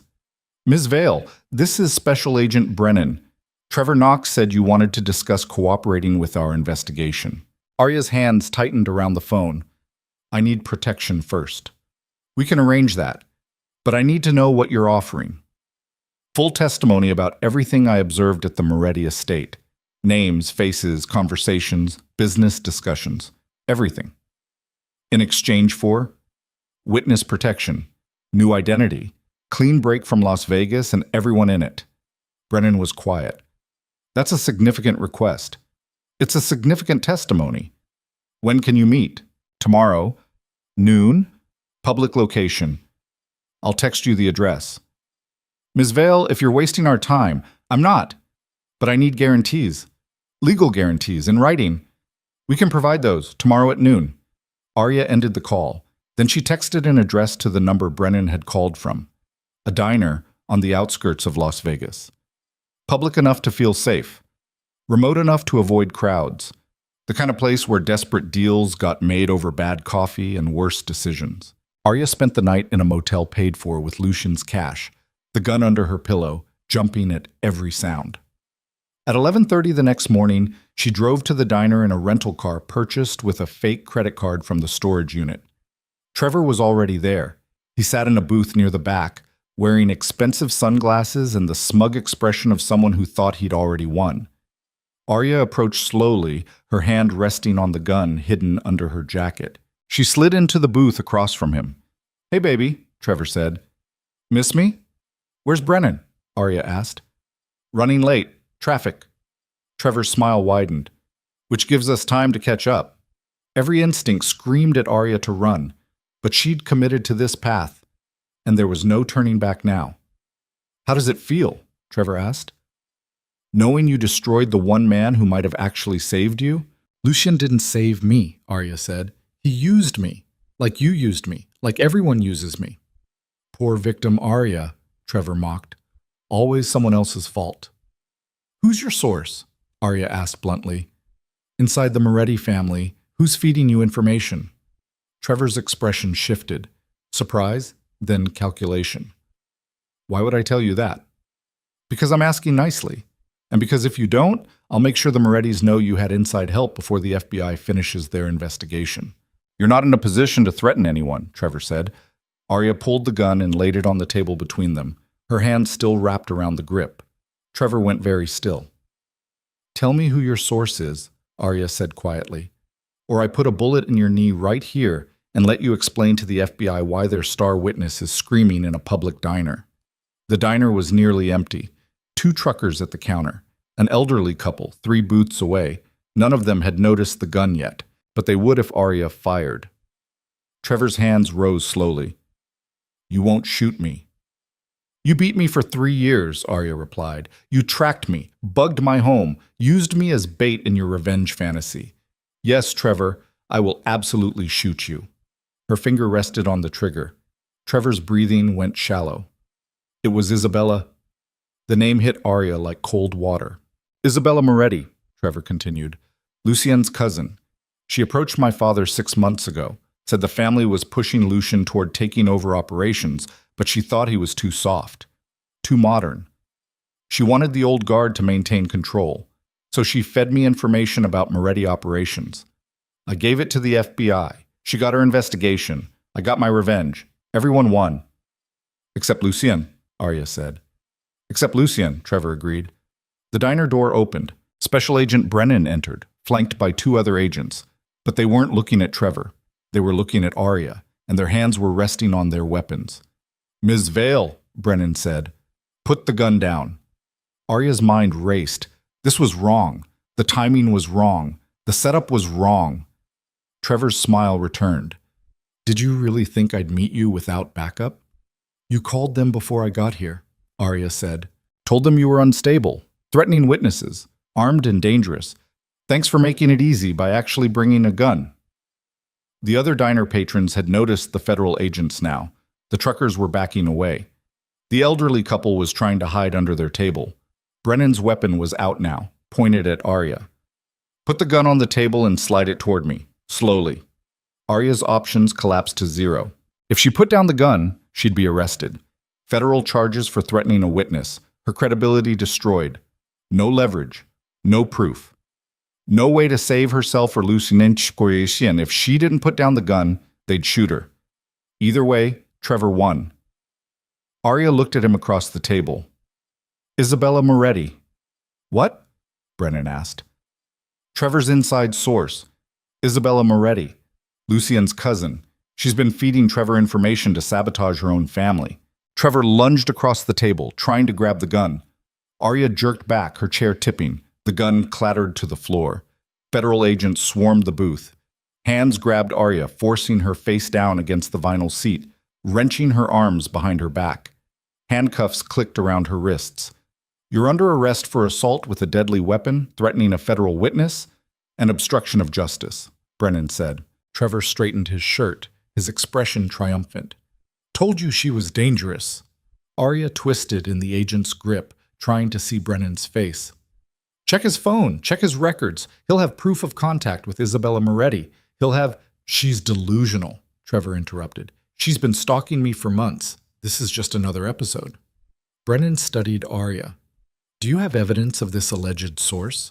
"His confession," Arya said desperately. "I got him to admit it. Isabella Moretti is sabotaging her own family." "You got him to say words while pointing a gun at him," Brennan replied. "That's called coercion, not evidence." They dragged Arya toward the exit. Trevor watched her go, his smile sharp enough to draw blood. "Enjoy federal prison, Arya," he called out. "I hear it's nicer than county lockup, better food." Arya stopped fighting. Because he was right. She'd gambled everything on a desperate plan. And she'd lost. The federal agents loaded her into a vehicle. No more questions, no more chances. Just handcuffs and silence and the certain knowledge that she'd just condemned herself while failing to save Lucian. The vehicle pulled away from the diner. Through the window, Arya watched Trevor Knox walk to his car, still smiling, still winning, still destroying her even from a distance. And somewhere in a federal holding cell, Lucian Moretti would hear about her arrest and know with absolute certainty that she'd betrayed him. Again. The game was over, and Arya had become exactly what everyone believed she was: a liability, a witness, a loose end that needed to be cut. The federal holding cell smelled like disinfectant and desperation. Arya sat on a metal bench bolted to concrete walls, her wrists still aching from the handcuffs they'd finally removed 20 minutes ago. The orange jumpsuit they'd given her was 2 sizes too large, the fabric stiff and scratchy against her skin. She'd been processed like cargo: fingerprints, photographs, medical evaluation, property confiscated, including the burner phone, the fake passport, and every dollar of Lucian's cash. The gun had earned her additional charges. Now she waited in a 6x8 cell with a toilet that didn't fully flush and a light that never turned off, alone. Exactly where Trevor wanted her. Footsteps approached from down the corridor. Multiple people. Official cadence. The cell door opened. Special Agent Brennan entered, followed by Agent Chen and a man Arya didn't recognize. Late 50s, expensive suit, the kind of lawyer who charged by the minute and won cases most people considered unwinnable. "Ms. Vale," Brennan said, "this is Robert Kasner. He's been retained to represent you." Arya looked at the lawyer. "By who?" "A concerned party who wishes to remain anonymous," Kasner replied. His voice was smooth, practiced, designed to calm panicking clients. "I've reviewed your charges: assault with a deadly weapon, threatening a federal witness, obstruction of justice. Under normal circumstances, you'd be looking at significant prison time." "But these aren't normal circumstances," Arya said. "No, they're not." Kasner set his briefcase on the bench beside her. "Because Trevor Knox's story has some interesting inconsistencies. He claims you've been stalking him for months, but casino security footage shows he approached you at the Oasis Grand, not the other way around. He claims you're delusional, but the surveillance equipment found in your apartment suggests ongoing harassment from his end." Arya's heart rate spiked. "You found the cameras." "What's left of them?" Kasner said. "Smashed to pieces. But the serial numbers are traceable. Purchased by Trevor Knox 6 months ago using his father's company credit card." Brennan's expression was carefully neutral. "Mr. Knox has been asked to provide clarification on those purchases." "I'm sure he has a perfectly reasonable explanation," Kasner said, with a tone that suggested he didn't believe that for a second. However, combined with Ms. Vale's statement about being threatened and coerced, there's enough reasonable doubt to make prosecution complicated. "What are you offering?" Arya asked. "The charges against you will be reduced to reckless endangerment with a deadly weapon," Kasner said. "You'll plead guilty, accept probation and mandatory counseling, and agree to testify truthfully about your interactions with the Moretti family if called as a witness. And if I refuse? Then you go to trial, face maximum sentencing, and spend the next 5 to 7 years in federal prison while Trevor Knox walks free and the Moretti family forgets you exist." The trap was obvious. Plead guilty and become the FBI's witness. or fight and lose everything. I want to talk to Lucien, Arya said. Brennan shook her head. That's not possible. Mr. Moretti is a defendant in an ongoing federal investigation. Contact with potential witnesses is prohibited. Then I want to talk to Sophia Chen. Also prohibited. So I'm completely isolated, Arya said. You're being protected, Brennan corrected, from yourself and from people who might want to influence your testimony. Arya looked at Kasner. Who hired you? I can't disclose that information. Was it Lucien? I can't disclose that information, Kasner repeated. Which was answer enough. Lucien had sent her a lawyer, despite believing she'd betrayed him, despite the federal charges, despite everything. Which meant he either still had some measure of trust in her, or he was making sure she stayed controlled and silent. I need to think, Arya said. You have 24 hours, Kasner replied. After that, the offer expires and the federal prosecutor files formal charges. Think carefully, Ms. Vale. Your next decision determines whether you have a future or just a very long prison sentence. They left. The cell door locked behind them with metallic finality. Arya lay down on the metal bench, staring at the ceiling, her mind racing through impossible options. She'd tried to get Trevor's confession, failed. She'd tried to expose Isabella Moretti, failed. She'd tried to prove her innocence to Lucien, failed. Now she had one move left. Accept the plea deal. Become the witness the FBI wanted. Testify against the Morettis if called. And hope Lucien understood she was doing it to survive, not to destroy him. It was a terrible plan, but it was the only one she had. 20 hours later, Kasner returned with paperwork. Arya signed everything. The charges were reduced, the plea was entered, the probation terms were established. And just like that, she was free. Sort of. They released her at 6 in the morning wearing the same clothes she'd been arrested in, her belongings returned except for the gun and the fake passport. A federal ankle monitor was locked around her left leg, tracking her movements, ensuring compliance. Don't leave Clark County, Brennan told her at the release desk. Check in with your probation officer every Monday. And Ms. Vale, if the Moretti family contacts you, you report it immediately. Understood? Understood, Arya lied. She walked out of the federal building into the early morning heat, Las Vegas already awake and moving despite the hour. A black car waited at the curb, the same car that had picked her up for training, the same driver. He opened the rear door without speaking. Arya hesitated. Getting into that car meant stepping back into Lucien's world, meant accepting that whatever came next, she was committed. But standing on the sidewalk meant Trevor won completely, and Arya was done losing. She got in the car. The driver pulled away from the curb, heading west out of downtown Las Vegas. Where are we going? Arya asked. Somewhere you can talk freely, the driver replied.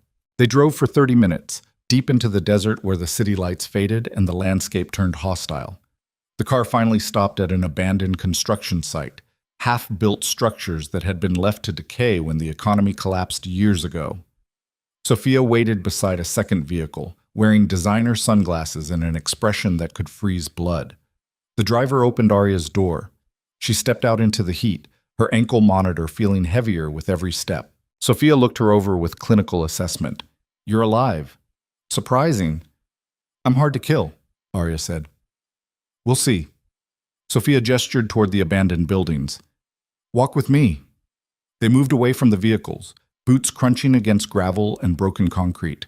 The construction site was a graveyard of abandoned ambition, steel frames rusting under the sun, windows that would never have glass, walls that would never be finished. Lucien sent you the lawyer, Sophia said. It wasn't a question. I assumed. He also sent me to deliver a message. The family thinks you're a federal informant. Vittorio wants you eliminated before you can testify. Marco has already put a price on your head. Isabella is pushing for immediate action. Arya's blood went cold. How much? $50,000, payable upon confirmation of death. The same amount as the first payment Lucien had promised her. The irony was acidic. Lucien's holding them off, Sophia continued. Barely. He's convinced them that killing a federal witness would bring more heat than letting the investigation play out. But that protection is temporary. The moment you become more dangerous alive than dead, someone will pull the trigger. So I'm on borrowed time, Arya said. We're all on borrowed time. The question is what you do with yours. They stopped beside a partially completed building, its shadow offering brief relief from the sun. Trevor Knox confessed to me, Arya said. Told me Isabella Moretti has been feeding him information. She's the inside source. She's sabotaging her own family to prevent Lucian from taking control. Sophia's expression didn't change. Did you record it? No, he grabbed for my gun before I could. The FBI arrested me. The confession is worthless. Not worthless. Confirmation. Sophia pulled off her sunglasses, and for the first time since Arya had met her, genuine emotion flickered in her eyes. Lucien suspected Isabella for months, but suspicion isn't proof. Family politics require evidence before accusations can be made. So get the evidence, Arya said. Search her communications, follow her movements. You have the resources. We have federal surveillance, Sophia corrected. Every phone call monitored, every bank transaction flagged. The investigation has made traditional intelligence gathering impossible. Then what do you want from me? Sophia stepped closer, her voice dropping. I want you to do what you do best. Survive by any means necessary. You got Trevor to confess once. Do it again, this time with recording equipment that will actually hold up. He's not going to fall for the same trick twice, Arya said. No, which is why you're going to give him something he wants more than revenge. What? Lucien Moretti, completely destroyed, reputation ruined, family empire collapsed, everything Trevor's been working toward. Arya's stomach dropped. You want me to actually betray Lucien? I want you to make Trevor believe you're betraying Lucien, Sophia corrected. Convince him you'll testify against the family. Feed him information, carefully crafted misinformation that we'll provide. Earn his trust. And when he's comfortable, when he thinks he's won, get him to tell you everything about Isabella. And if he doesn't? Then we're back to option one. Someone puts a bullet in your head and the Moretti family moves forward without answers. The desert heat pressed down like a physical weight. Arya looked out across the abandoned construction site, seeing her future in the unfinished buildings. Lucien knows about this plan? She asked. It was his idea. Something twisted in Arya's chest. He's using me again. He's giving you a chance to prove yourself, Sophia said. The family wants you dead. The FBI wants you talking. Trevor wants you destroyed. Lucian's offering you a way to survive while taking down the people trying to kill you. That's more than most people in your position get. It's a suicide mission. It's the only mission you have. Sophia pulled a small device from her pocket. A recording pen, expensive and professional grade. This record's for up to 12 hours. Quality good enough for court. Get Trevor talking about Isabella. Get him to admit the conspiracy. Then bring us the recording. And if I can't? Sophia's expression went cold. Then you should probably leave Nevada while you still can. She walked back toward the vehicles, leaving Arya alone among the ruins. The driver appeared at Arya's elbow. Where can I take you? Arya looked at the recording pen in her hand. One last play. One final gamble. Convince Trevor she'd completely broken. Feed him lies wrapped in truth. Record his confession about Isabella, or die trying. Take me home, Arya said. Her apartment looked exactly as she'd left it. Destroyed surveillance equipment still scattered across the floor. Unwashed dishes in the sink. The bed unmade from the morning she'd prepared for the Moretti family gathering. 3 days ago. It felt like 3 years. Arya cleaned mechanically, sweeping up the broken cameras, wiping down surfaces, trying to reclaim some sense of control in a life that had spiraled completely off the rails. Her real phone, the one the FBI had returned, buzzed with missed messages. 17 texts from unknown numbers. Probably reporters who'd gotten her information from court records. 3 voicemails from her former supervisor at the Oasis Grand, fired most likely. And 1 message from a number she recognized. Trevor. We need to talk. I can help you. Meet me. The audacity was breathtaking. He'd gotten her arrested, put a target on her back, destroyed any chance she had at a normal life. And now he was offering help. Arya stared at the message, her mind racing. This was the opening Sophia wanted. The chance to get close to Trevor, to record his confession, to expose Isabella. Or it was a trap designed to finish what he'd started. Either way, there was only one response. Arya typed carefully. Where and when? The reply came within seconds. Tonight, 9 p.m.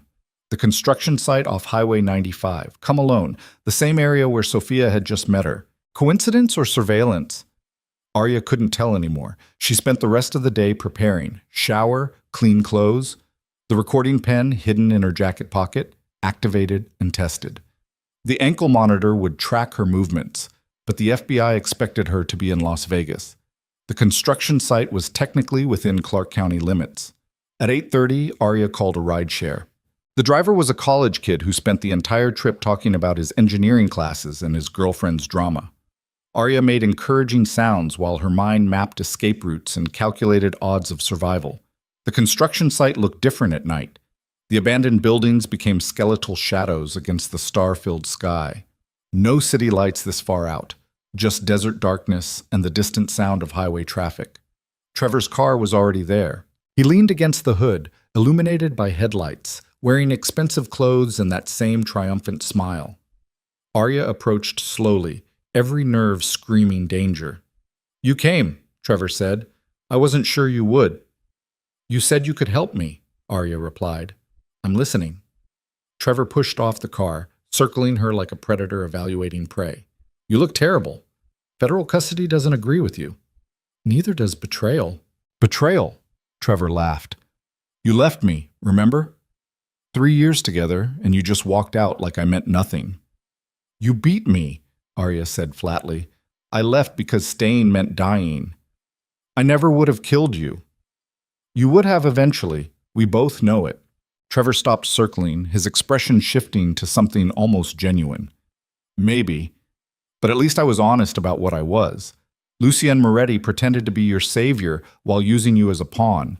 I gave you the truth. He gave you lies wrapped in expensive jewelry." "Is that why you set me up?" Arya asked. "Truth?" "I set you up because you needed to learn a lesson. Actions have consequences. You can't just walk away from people without paying a price." The recording pen was capturing everything. Arya needed to steer the conversation toward Isabella. "The FBI thinks I'm going to testify against the Morettis," Arya said. "They've offered me witness protection, new identity, fresh start." Trevor's eyes narrowed. "Are you going to take it?" "I don't know. That's why I'm here. You said you could help me." "I can do better than help you," Trevor said. "I can make you rich." He pulled a manila envelope from his car and handed it to Arya. Inside were photographs, financial documents, wire transfer records, all showing payments from Isabella Moretti to Trevor Knox's offshore accounts. "Insurance," Trevor explained, "in case the FBI ever turned on me. Proof that I wasn't just some random informant. I had a source. A good one."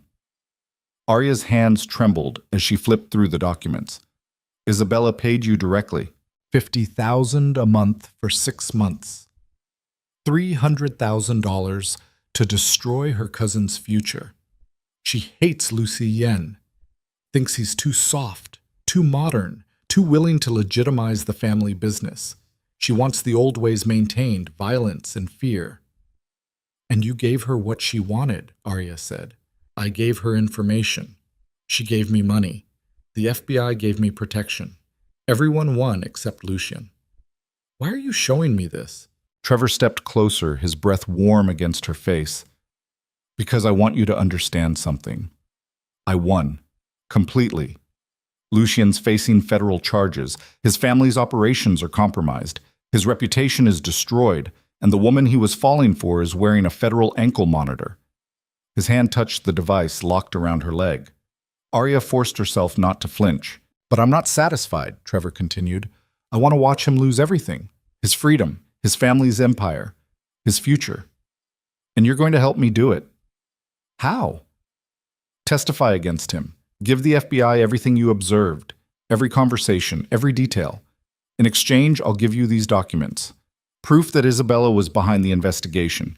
You can use them as leverage. Negotiate a better deal with the prosecutors. Maybe even get your charges dropped completely." The offer was poison wrapped in gold. Testify and betray Lucien completely, or refuse and Trevor would destroy the only evidence of Isabella's involvement. "What happens to Isabella if I expose her?" Arya asked. "The Morettis will tear her apart," Trevor said. "Family betrayal is the ultimate sin in their world.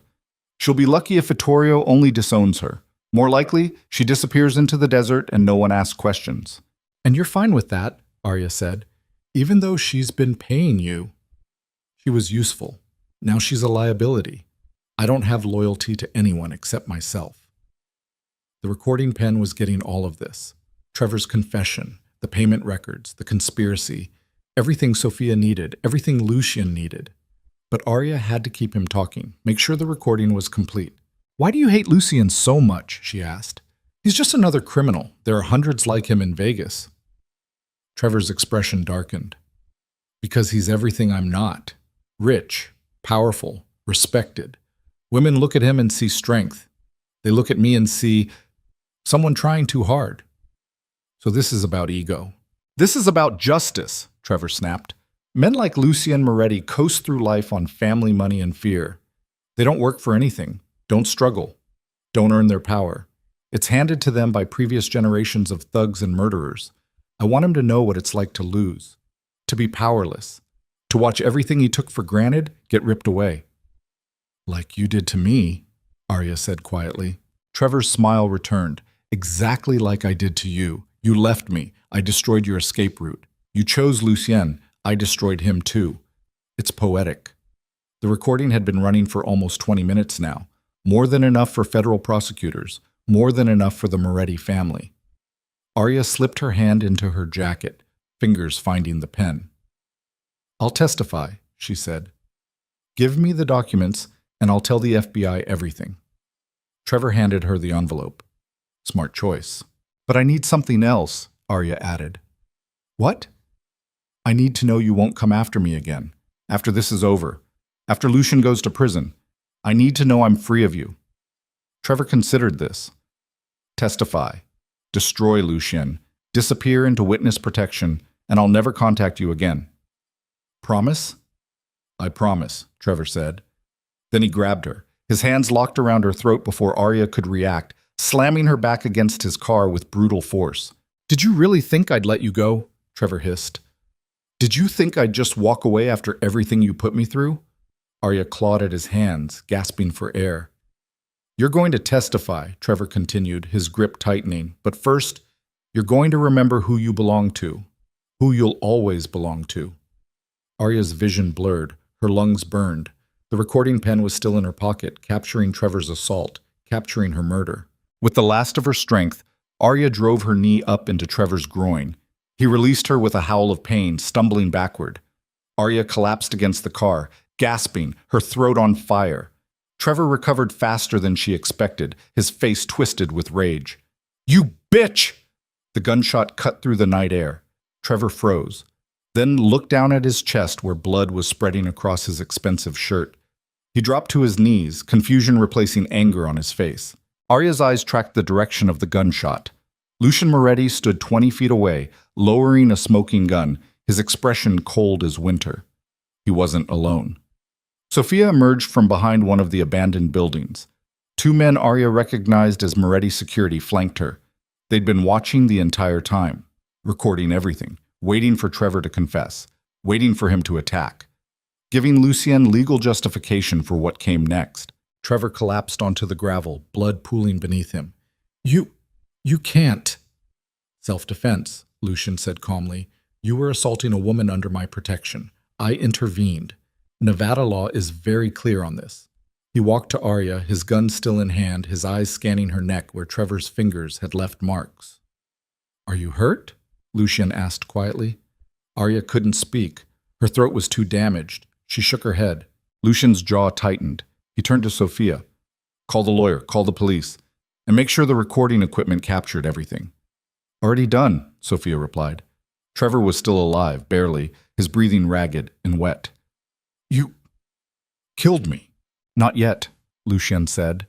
He knelt beside Trevor, his voice dropping to a whisper that somehow carried across the desert silence. But you're going to die knowing you lost. The FBI has Isabella's payment records. They have your confession about conspiring with a Moretti family member.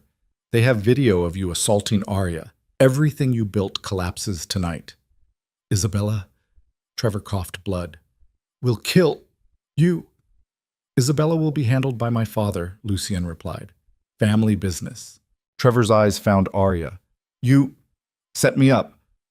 Arya pulled the recording pen from her pocket and held it up so he could see. Understanding dawned in Trevor's eyes. Then rage. Then nothing. He stopped breathing. Sirens wailed in the distance. Someone had called the police. Probably Sophia, making sure everything was documented properly. Lucian stood, holstering his weapon. The story is simple. Trevor Knox contacted you.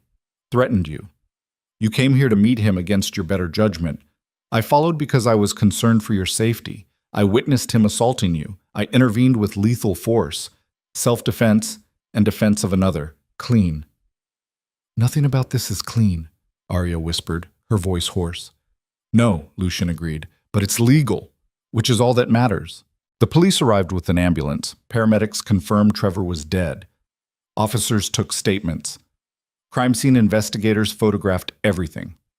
Arya sat in the back of an ambulance while a medic examined her throat, applying cold compresses to the bruising. Lucien stood nearby, talking to a detective who looked like he'd seen this scenario play out 100 times. Nevada justice. Wealthy man shoots someone threatening a woman. Self-defense. Paperwork filed. Case closed. Hours passed. Finally, the detective released them both. Don't leave the state, he told Lucian. We'll need additional statements. Of course, Lucian replied. Sophia drove them back to Las Vegas in silence. Arya in the passenger seat, Lucian in the back, the desert darkness absolute outside the windows. They didn't go to Arya's apartment. Instead, Sophia pulled up to a private airfield on the outskirts of the city. A small jet waited on the tarmac, engines running. Where are we going? Arya asked. Somewhere the FBI can't monitor you while we clean up this mess, Lucia said. Somewhere Isabella can't reach you before my father handles her. Somewhere safe. Nowhere safe, Arya replied. No, but some places are safer than others. He helped her out of the car, his hand gentle on her arm.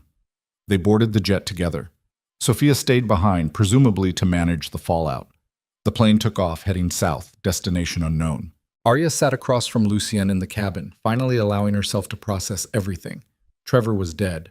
Isabella would be exposed. The FBI's case was compromised. And somehow, Arya was still alive. Thank you, she said quietly, for coming, for stopping him. Lucien's obsidian eyes met hers. I should have killed him the first night at the casino. Would have saved us both a lot of trouble. Why didn't you? Because I thought legal intimidation would be enough. I underestimated how obsessed he was with destroying you. That was my mistake. Your mistake almost got me killed. I know. Lucien leaned forward, his elbows on his knees.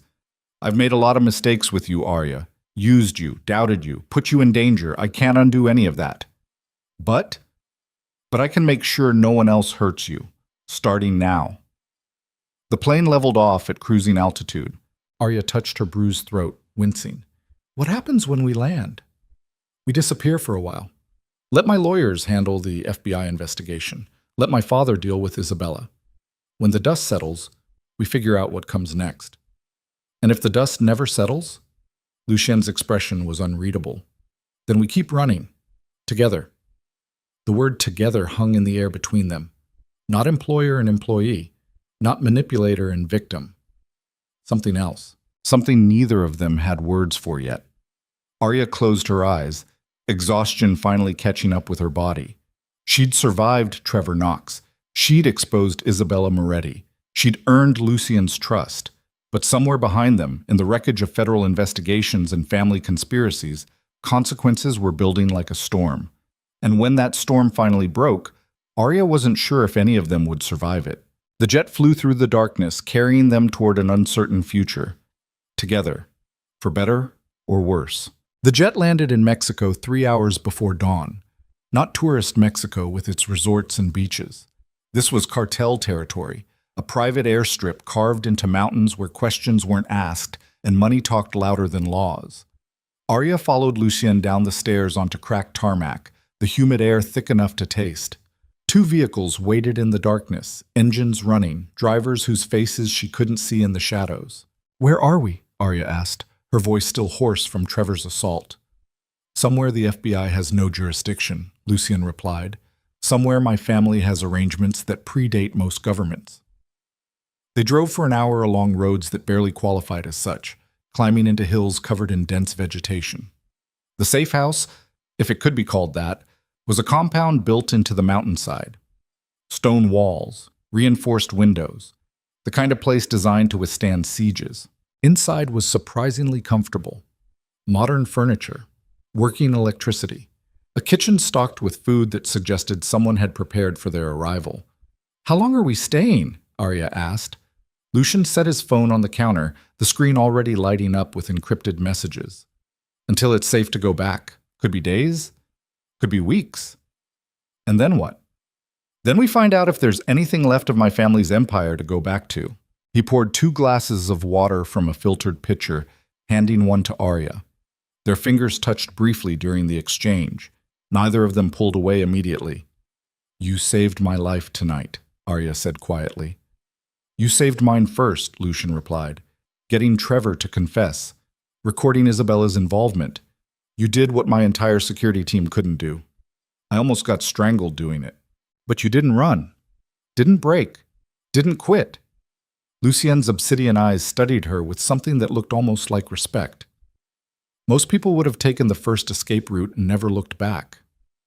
"I tried that 3 years ago with Trevor," Arya said. "Learned the hard way that running just means dying tired." Lucien's phone buzzed. He glanced at the screen, his expression hardening. "Sophia," he said, "Isabella's been arrested. Federal agents picked her up 2 hours ago. The payment records and Trevor's confession were enough for conspiracy charges." "How's your father taking it?" "About as well as you'd expect when he learns his niece has been sabotaging the family for 6 months. Lucian's jaw tightened. "He wants her handled internally. The lawyers are negotiating to have her transferred to private custody pending trial." Arya understood what handled internally meant in the Moretti world. Isabella wouldn't survive the week. "Does that bother you?" she asked. "Knowing your family will kill her?" Lucien was quiet for a long moment. "It bothers me that she chose betrayal over loyalty, that she put the entire organization at risk because she disagreed with the direction I wanted to take us. The rest is just consequences." "Cold way to think about family." "It's the only way to think about family in my world." Lucian set his phone down. "You don't get to choose blood, but you do get to choose whether that blood is worth protecting. Isabella made her choice. Now she lives with it, or doesn't." He walked to the windows overlooking the valley below. Lights twinkled in the distance. Some village or town going about its business, oblivious to the criminals hiding in the hills. Arya joined him at the window, her reflection ghosting across the glass beside his. "What did you mean earlier?" she asked. "When you said I saved your life first?" "The FBI's case was built on the assumption that my family operates purely through violence and intimidation," Lucien said. "No legitimate business, no legal operations, just crime wrapped in expensive suits. Your testimony, the fact that you witnessed normal business discussions, family gatherings, conversations about real estate and construction, it complicates their narrative, makes prosecution harder. So I'm useful again. You were always useful. That was never the question." "Then what was the question?" Lucien turned to face her fully. "Whether I could trust you. Whether you were working with Trevor from the beginning. Whether everything between us was performance or something real." "And now?" Arya asked. "Now I know Trevor orchestrated everything. I know you were caught in the middle of a revenge plot you didn't understand. I know you risked your life to expose Isabella when you could have just disappeared into witness protection." "That doesn't answer my question." Lucien's hand lifted to her face, his thumb tracing the bruises on her throat with surprising gentleness. "I trust you, Arya, which is either the smartest decision I've made or the one that will eventually destroy me." "Trusting people doesn't destroy you, Schatz," Arya said. "Using them does." "Then I guess we're both learning new lessons." He kissed her. Not like the performance in front of his family. Not like the desperate moment in the entrance hall before the FBI raid. Like a man who'd spent his entire life building walls and had finally found someone worth letting past them. Arya kissed him back, her hands fisting in his shirt, pulling him closer. Every logical thought screamed this was complicated, messy, dangerous, that Lucien Moretti was still a criminal who'd used her as a pawn, that she was still wearing a federal ankle monitor and facing probation. But logic had stopped mattering somewhere between Trevor's death and this moment. When they finally broke apart, both breathing hard, Lucien rested his forehead against hers. "What do we do now?" Arya whispered. "We survive," Lucien said. "Together. Then we figure out the rest." The next 3 days existed outside normal time. They stayed in the compound while Lucien's lawyers negotiated with federal prosecutors. The case against the Moretti family was crumbling. Isabella's betrayal had contaminated evidence, Trevor's death had eliminated a key witness, and Arya's testimony created reasonable doubt about the scope of illegal operations. Vittorio was released on bail. Marco followed 24 hours later. The racketeering charges remained, but the murder conspiracy accusations were quietly dropped for lack of evidence. Isabella disappeared. Officially, she'd been transferred to a psychiatric facility for evaluation. Unofficially, she'd been taken to a location no federal agent would ever find. Sophia called with updates twice daily. The investigation was shifting focus. The FBI was looking for new witnesses, new evidence, new angles of attack. But the immediate crisis had passed. On the fourth morning, Lucien found Arya on the compound's balcony watching the sunrise paint the valley in shades of gold and red. "We can go back," he said, "if you want to." Arya didn't turn around. Back to what? My apartment with its broken locks? My job at a casino that fired me? My life that Trevor spent 3 years destroying? "Back to a choice," Lucien replied. "You can take the witness protection deal, disappear. Start over somewhere Trevor's ghost can't reach you and my family's problems aren't yours. Or you stay, not as an employee, not as a strategy, as someone who understands my world and chooses to be part of it anyway." Arya finally turned to face him. "What would that look like?" "Complicated, dangerous, under constant federal surveillance. My family will always question your loyalty. My enemies will see you as leverage. Your life will never be normal again." "It was never normal to begin with," Arya said. "No, but it could be different, better, if you're willing to build something new instead of running from what's broken." The sun cleared the mountains, flooding the valley with light. Arya thought about the cocktail waitress who'd begged a stranger to pretend to love her for 5 minutes, about 3 years of bruises and lies, about a week of transformation and federal charges, about Trevor's body bleeding out on desert gravel. She thought about Lucien's hands framing her face, his confession in the holding facility, his gun firing to protect her. She thought about trust earned through violence and survival. "I'm not running anymore," Arya said. "From Trevor, from you, from whatever comes next." Lucien's expression shifted, relief mixed with something deeper. "Then we do this right. No more lies. No more manipulation. Partners."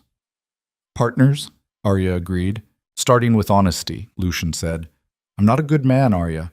I've killed people, ordered violence, built wealth on suffering. My family's empire is soaked in blood going back 3 generations. That doesn't change because I'm trying to legitimize our operations." "I know what you are," Arya replied. "I've known since the first night at the casino. I saw how your security moved, how dealers reacted, how Trevor's face went white when he heard your name. I'm not naive."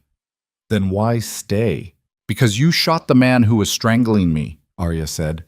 "Because you sent me a lawyer when you thought I'd betrayed you.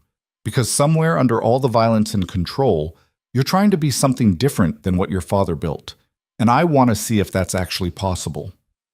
"It might not be," Lucien warned. "Then we'll fail together." They flew back to Las Vegas that afternoon. The city looked the same, neon and desert heat, tourists and desperation, fortunes won and lost on the turn of a card.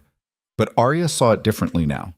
Not as a trap, as a battlefield where she'd survived when everyone expected her to break. Lucien's penthouse became her home, not because she had nowhere else to go, because she chose to be there. The federal investigation dragged on for months. Depositions, court appearances, endless questions from prosecutors trying to salvage a case that had imploded from internal corruption. Arya testified truthfully about what she'd observed at the Moretti estate. Business discussions, family dynamics, nothing explicitly illegal.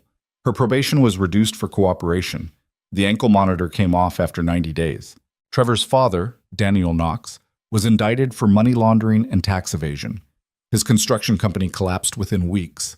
The name Knox disappeared from Las Vegas business circles like it had never existed.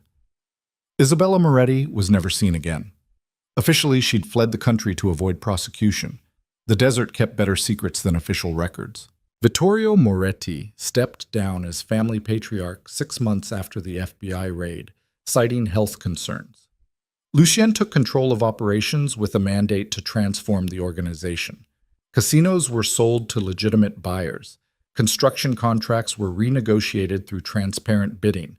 Money laundering operations were systematically dismantled. The Moretti empire slowly, painfully, became something that could survive in daylight. It wasn't clean. It wasn't easy. People who'd built careers on violence and fear didn't surrender power without consequences. But Lucien pushed forward anyway, with Arya beside him. She learned the business from the inside. Not the illegal operations, those were being phased out, but the legitimate enterprises, real estate development, hotel management, investment portfolios. She was good at it, better than the MBA graduates Vittorio had hired over the years, because Arya understood survival at a fundamental level, understood how to read people, navigate danger, make decisions when every option was terrible. Skills learned from 3 years with Trevor Knox, put to use building something better. 18 months after the FBI raid, Lucien took Arya back to the Oasis Grand Casino, the same roulette table where they'd met, the same dealer who'd watched their first conversation. But everything else was different. Arya wore a dress that cost more than she used to make in 6 months. Diamonds that were hers, not borrowed. Confidence earned through survival rather than performance. Lucien played roulette with the same controlled calm, placing chips on black like he had that first night. The wheel spun. Black. His chips doubled. He pushed the entire stack toward Arya. "For you." "I don't need your money anymore," Arya said. "I know. Take it anyway." She did. Then donated the entire amount to a domestic violence shelter the next morning.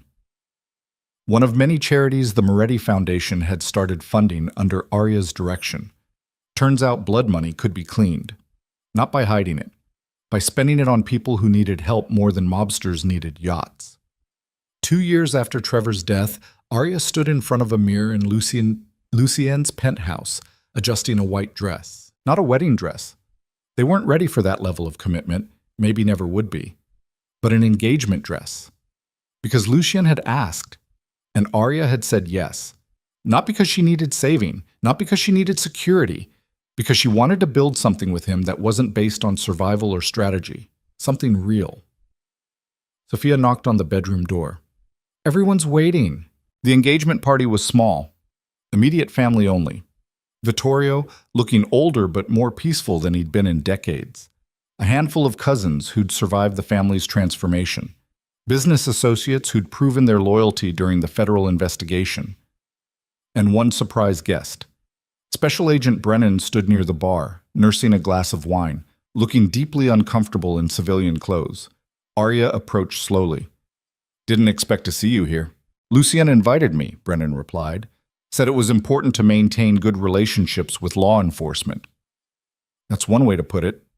Brennan's expression softened slightly. "For what it's worth, you did the right thing. Cooperating, testifying. Most people in your position would have run or folded." "I tried both," Arya said. "Neither worked." "No, you fought. There's a difference." Brennan set down her wine glass. "The FBI closed the investigation into the Moretti family last month. Insufficient evidence to prosecute under current leadership. Lucien's transformation of operations was thorough." "He's good at being thorough." "He's good at a lot of things," Brennan agreed, "including picking partners who make him better than he'd be alone. That's rare." She excused herself, leaving Arya standing near the bar. Lucien appeared at her elbow, his hand finding the small of her back with familiar certainty. "You okay?" "Yeah," Arya said. "Just thinking about how far we've come. From a desperate plea at a roulette table to this. From a fake arrangement to something real." Lucien pulled a small box from his pocket. Not the engagement ring he'd already given her, but something else. "I wanted you to have this." Inside was a key. "To what?" Arya asked. The Oasis Grand Casino. We bought it 3 months ago. Thought you might want to renovate it. Turn it into something better than what it was. Arya stared at the key, memories flooding back. Cocktail uniforms and bruised wrists. Trevor's laughter across gaming floors. The night she'd grabbed a stranger's sleeve and changed her entire life. Why? She asked. Because that's where we started, Lucian said. And I want to make sure everyone who works there has better options than you did. Better pay, better security, better ways out if they need them. Arya closed her fingers around the key. You're really trying to be good. I'm trying to be better, Lucian corrected. There's a difference. Good is subjective. Better is measurable. And if you fail, then at least I failed trying to build something instead of just maintaining what my father left me. The party continued around them. Conversations about business and family, laughter that sounded almost normal. The kind of gathering that could have happened in any wealthy household if you ignored the security details and the carefully vetted guest list. Arya leaned into Lucien's shoulder, feeling the solid warmth of him. Do you ever regret it? Asking me to pretend to be your girlfriend that night? Every day, Lucian said. Arya pulled back to look at him. Really? Every day I regret that I had to manipulate you into my life instead of just being honest about wanting you there. His hand touched her face. But I don't regret the result. You've made me question everything I thought I knew about power and loyalty and what it means to build something lasting. That sounds like a compliment and a criticism. It's the truth, which is all I promised you. The party wound down as midnight approached. Guests departed with expensive gifts and carefully neutral expressions. The Moretti family might be going legitimate, but some habits died hard. Trust was still earned, loyalty still tested. Vittorio was the last to leave. He paused at the door, looking back at Arya. My son chose well, he said simply. Then he was gone. Arya and Lucien stood alone in the penthouse, the city lights of Las Vegas spreading below them like scattered jewels. What are you thinking? Lucien asked. Arya thought about the girl who'd served cocktails while hiding bruises, who'd begged strangers for help, who'd believed her only value was in what men decided she was worth. She thought about 3 years of survival and 1 week of transformation and 2 years of building something that actually mattered. I'm thinking I don't recognize the person I was before all this started, Arya said. Is that good or bad? It's real. The rest I'll figure out as I go. Lucien pulled her closer, his arms wrapping around her with the kind of certainty that came from choosing someone every single day instead of just once. We'll figure it out together, he said. And for the first time since Trevor had first raised his hand against her, Arya believed in a future that wasn't just about surviving. It was about living, about building, about taking blood money and broken pieces and transforming them into something that actually helped people. The Moretti Foundation funded 12 domestic violence shelters across Nevada within 3 years. Arya ran them all, using everything she'd learned from surviving Trevor to help other women find their way out. The Oasis Grand Casino was gutted and rebuilt with employee wellness programs, fair wages, and security trained to recognize signs of abuse. It became the highest-rated employer on the Strip. Lucien's transformation of the family empire was slow and painful. Some operations couldn't be legitimized, they were simply shut down. Some associates couldn't adapt, they were quietly removed. The Moretti name would never be completely clean, but it was cleaner, better, a work in progress. 5 years after that first night at the roulette table, Arya stood in the same spot with Lucien beside her. They played roulette together now, partners in every sense. The wheel spun. Red this time. Lucien's chips vanished. He laughed, genuine, warm, the sound of a man who'd learned that losing sometimes meant winning something more important.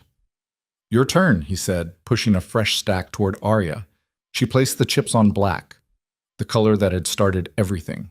The wheel spun. Black. The chips doubled. And Arya realized she'd been betting on black her entire life. On darkness and survival and desperate gambles. On men who used violence as control and relationships built on fear. But somewhere along the way, she'd learned to bet on herself too. On her ability to survive, to adapt, to transform pain into purpose. The dealer pushed the winnings toward her. Arya looked at Lucien. Split it? Always, he replied.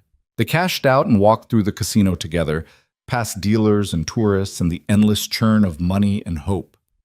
Outside, the desert night was cool and clear. Las Vegas blazed against the darkness like a promise that bad decisions could sometimes lead to redemption. Arya took Lucien's hand, feeling the weight of the engagement ring on her finger. In 6 months, they'd make it official. A wedding small and private, witnessed by people who'd earned their trust. Not because Arya needed Lucien to save her, but because they'd both learned that strength wasn't about standing alone. It was about choosing who stood beside you, and defending that choice with everything you had. The cocktail waitress who'd once hidden bruises under makeup was gone. In her place stood a woman who'd walked through fire and come out forged into something harder, sharper, better. A woman who understood that survival was just the beginning. That real power came from transforming pain into purpose. That love, real love, wasn't about perfection or safety. It was about choosing someone despite their flaws, despite the danger, despite every logical reason to walk away, and building something together that neither could create alone. Arya looked up at the neon skyline, remembering the girl who'd once trembled in this same spot. "Thank you," she whispered to that frightened version of herself, for being brave enough to grab a stranger's sleeve, for surviving long enough to become something more, for refusing to quit even when quitting looked like the only rational choice. Lucien squeezed her hand. "What are you thanking?" "The past," Arya said, "for making the present possible." They walked to their car together, not a hired driver anymore, just them navigating the world as partners. The desert stretched endlessly beyond the city lights, filled with secrets and bodies and stories that would never be told. But Arya's story had been told, survived, rewritten, and somewhere in a domestic violence shelter funded by blood money transformed into hope, another woman was grabbing her own desperate chance at survival. Learning what Arya had learned, that sometimes the devil who saves you is just a man learning to be better, that sometimes love grows in the worst soil, that sometimes the only way out is through, and that surviving isn't the end of the story, it's where the real work begins. The work of becoming someone who doesn't just escape trauma, but transforms it, uses it, turns it into fuel for building something better than what came before. Arya Vale had walked into Lucien Moretti's world believing she had nothing left to lose. She was wrong. She'd had everything to gain, and she'd claimed it, not through performance or manipulation, through honesty and violence and the kind of fierce determination that came from surviving hell and choosing to come back stronger. The car pulled away from the casino, heading toward a penthouse that had become home, toward a future built on choices instead of circumstances, toward a life that was messy and complicated and dangerous, but real. And Arya Vale, former cocktail waitress, survivor, partner to the most feared man in Nevada, smiled as the city lights blurred past the windows, because she'd learned the most important lesson of all. You couldn't change where you came from, but you could absolutely change where you were going, and she was going somewhere better, with someone who'd walk through his own darkness and come out willing to build something different on the other side. Together, always together, the devil and the girl who'd changed him. Surviving, building, becoming something neither had believed possible when they first met at a roulette table on a rain-soaked night in Las Vegas. The wheel had spun. The bets had been placed, and against every odd, against all logic, against the violence and manipulation and pain, they'd won. Not money, not power, something more valuable. A future they'd fought for. Together. And in the end, that was the only bet that mattered. The end.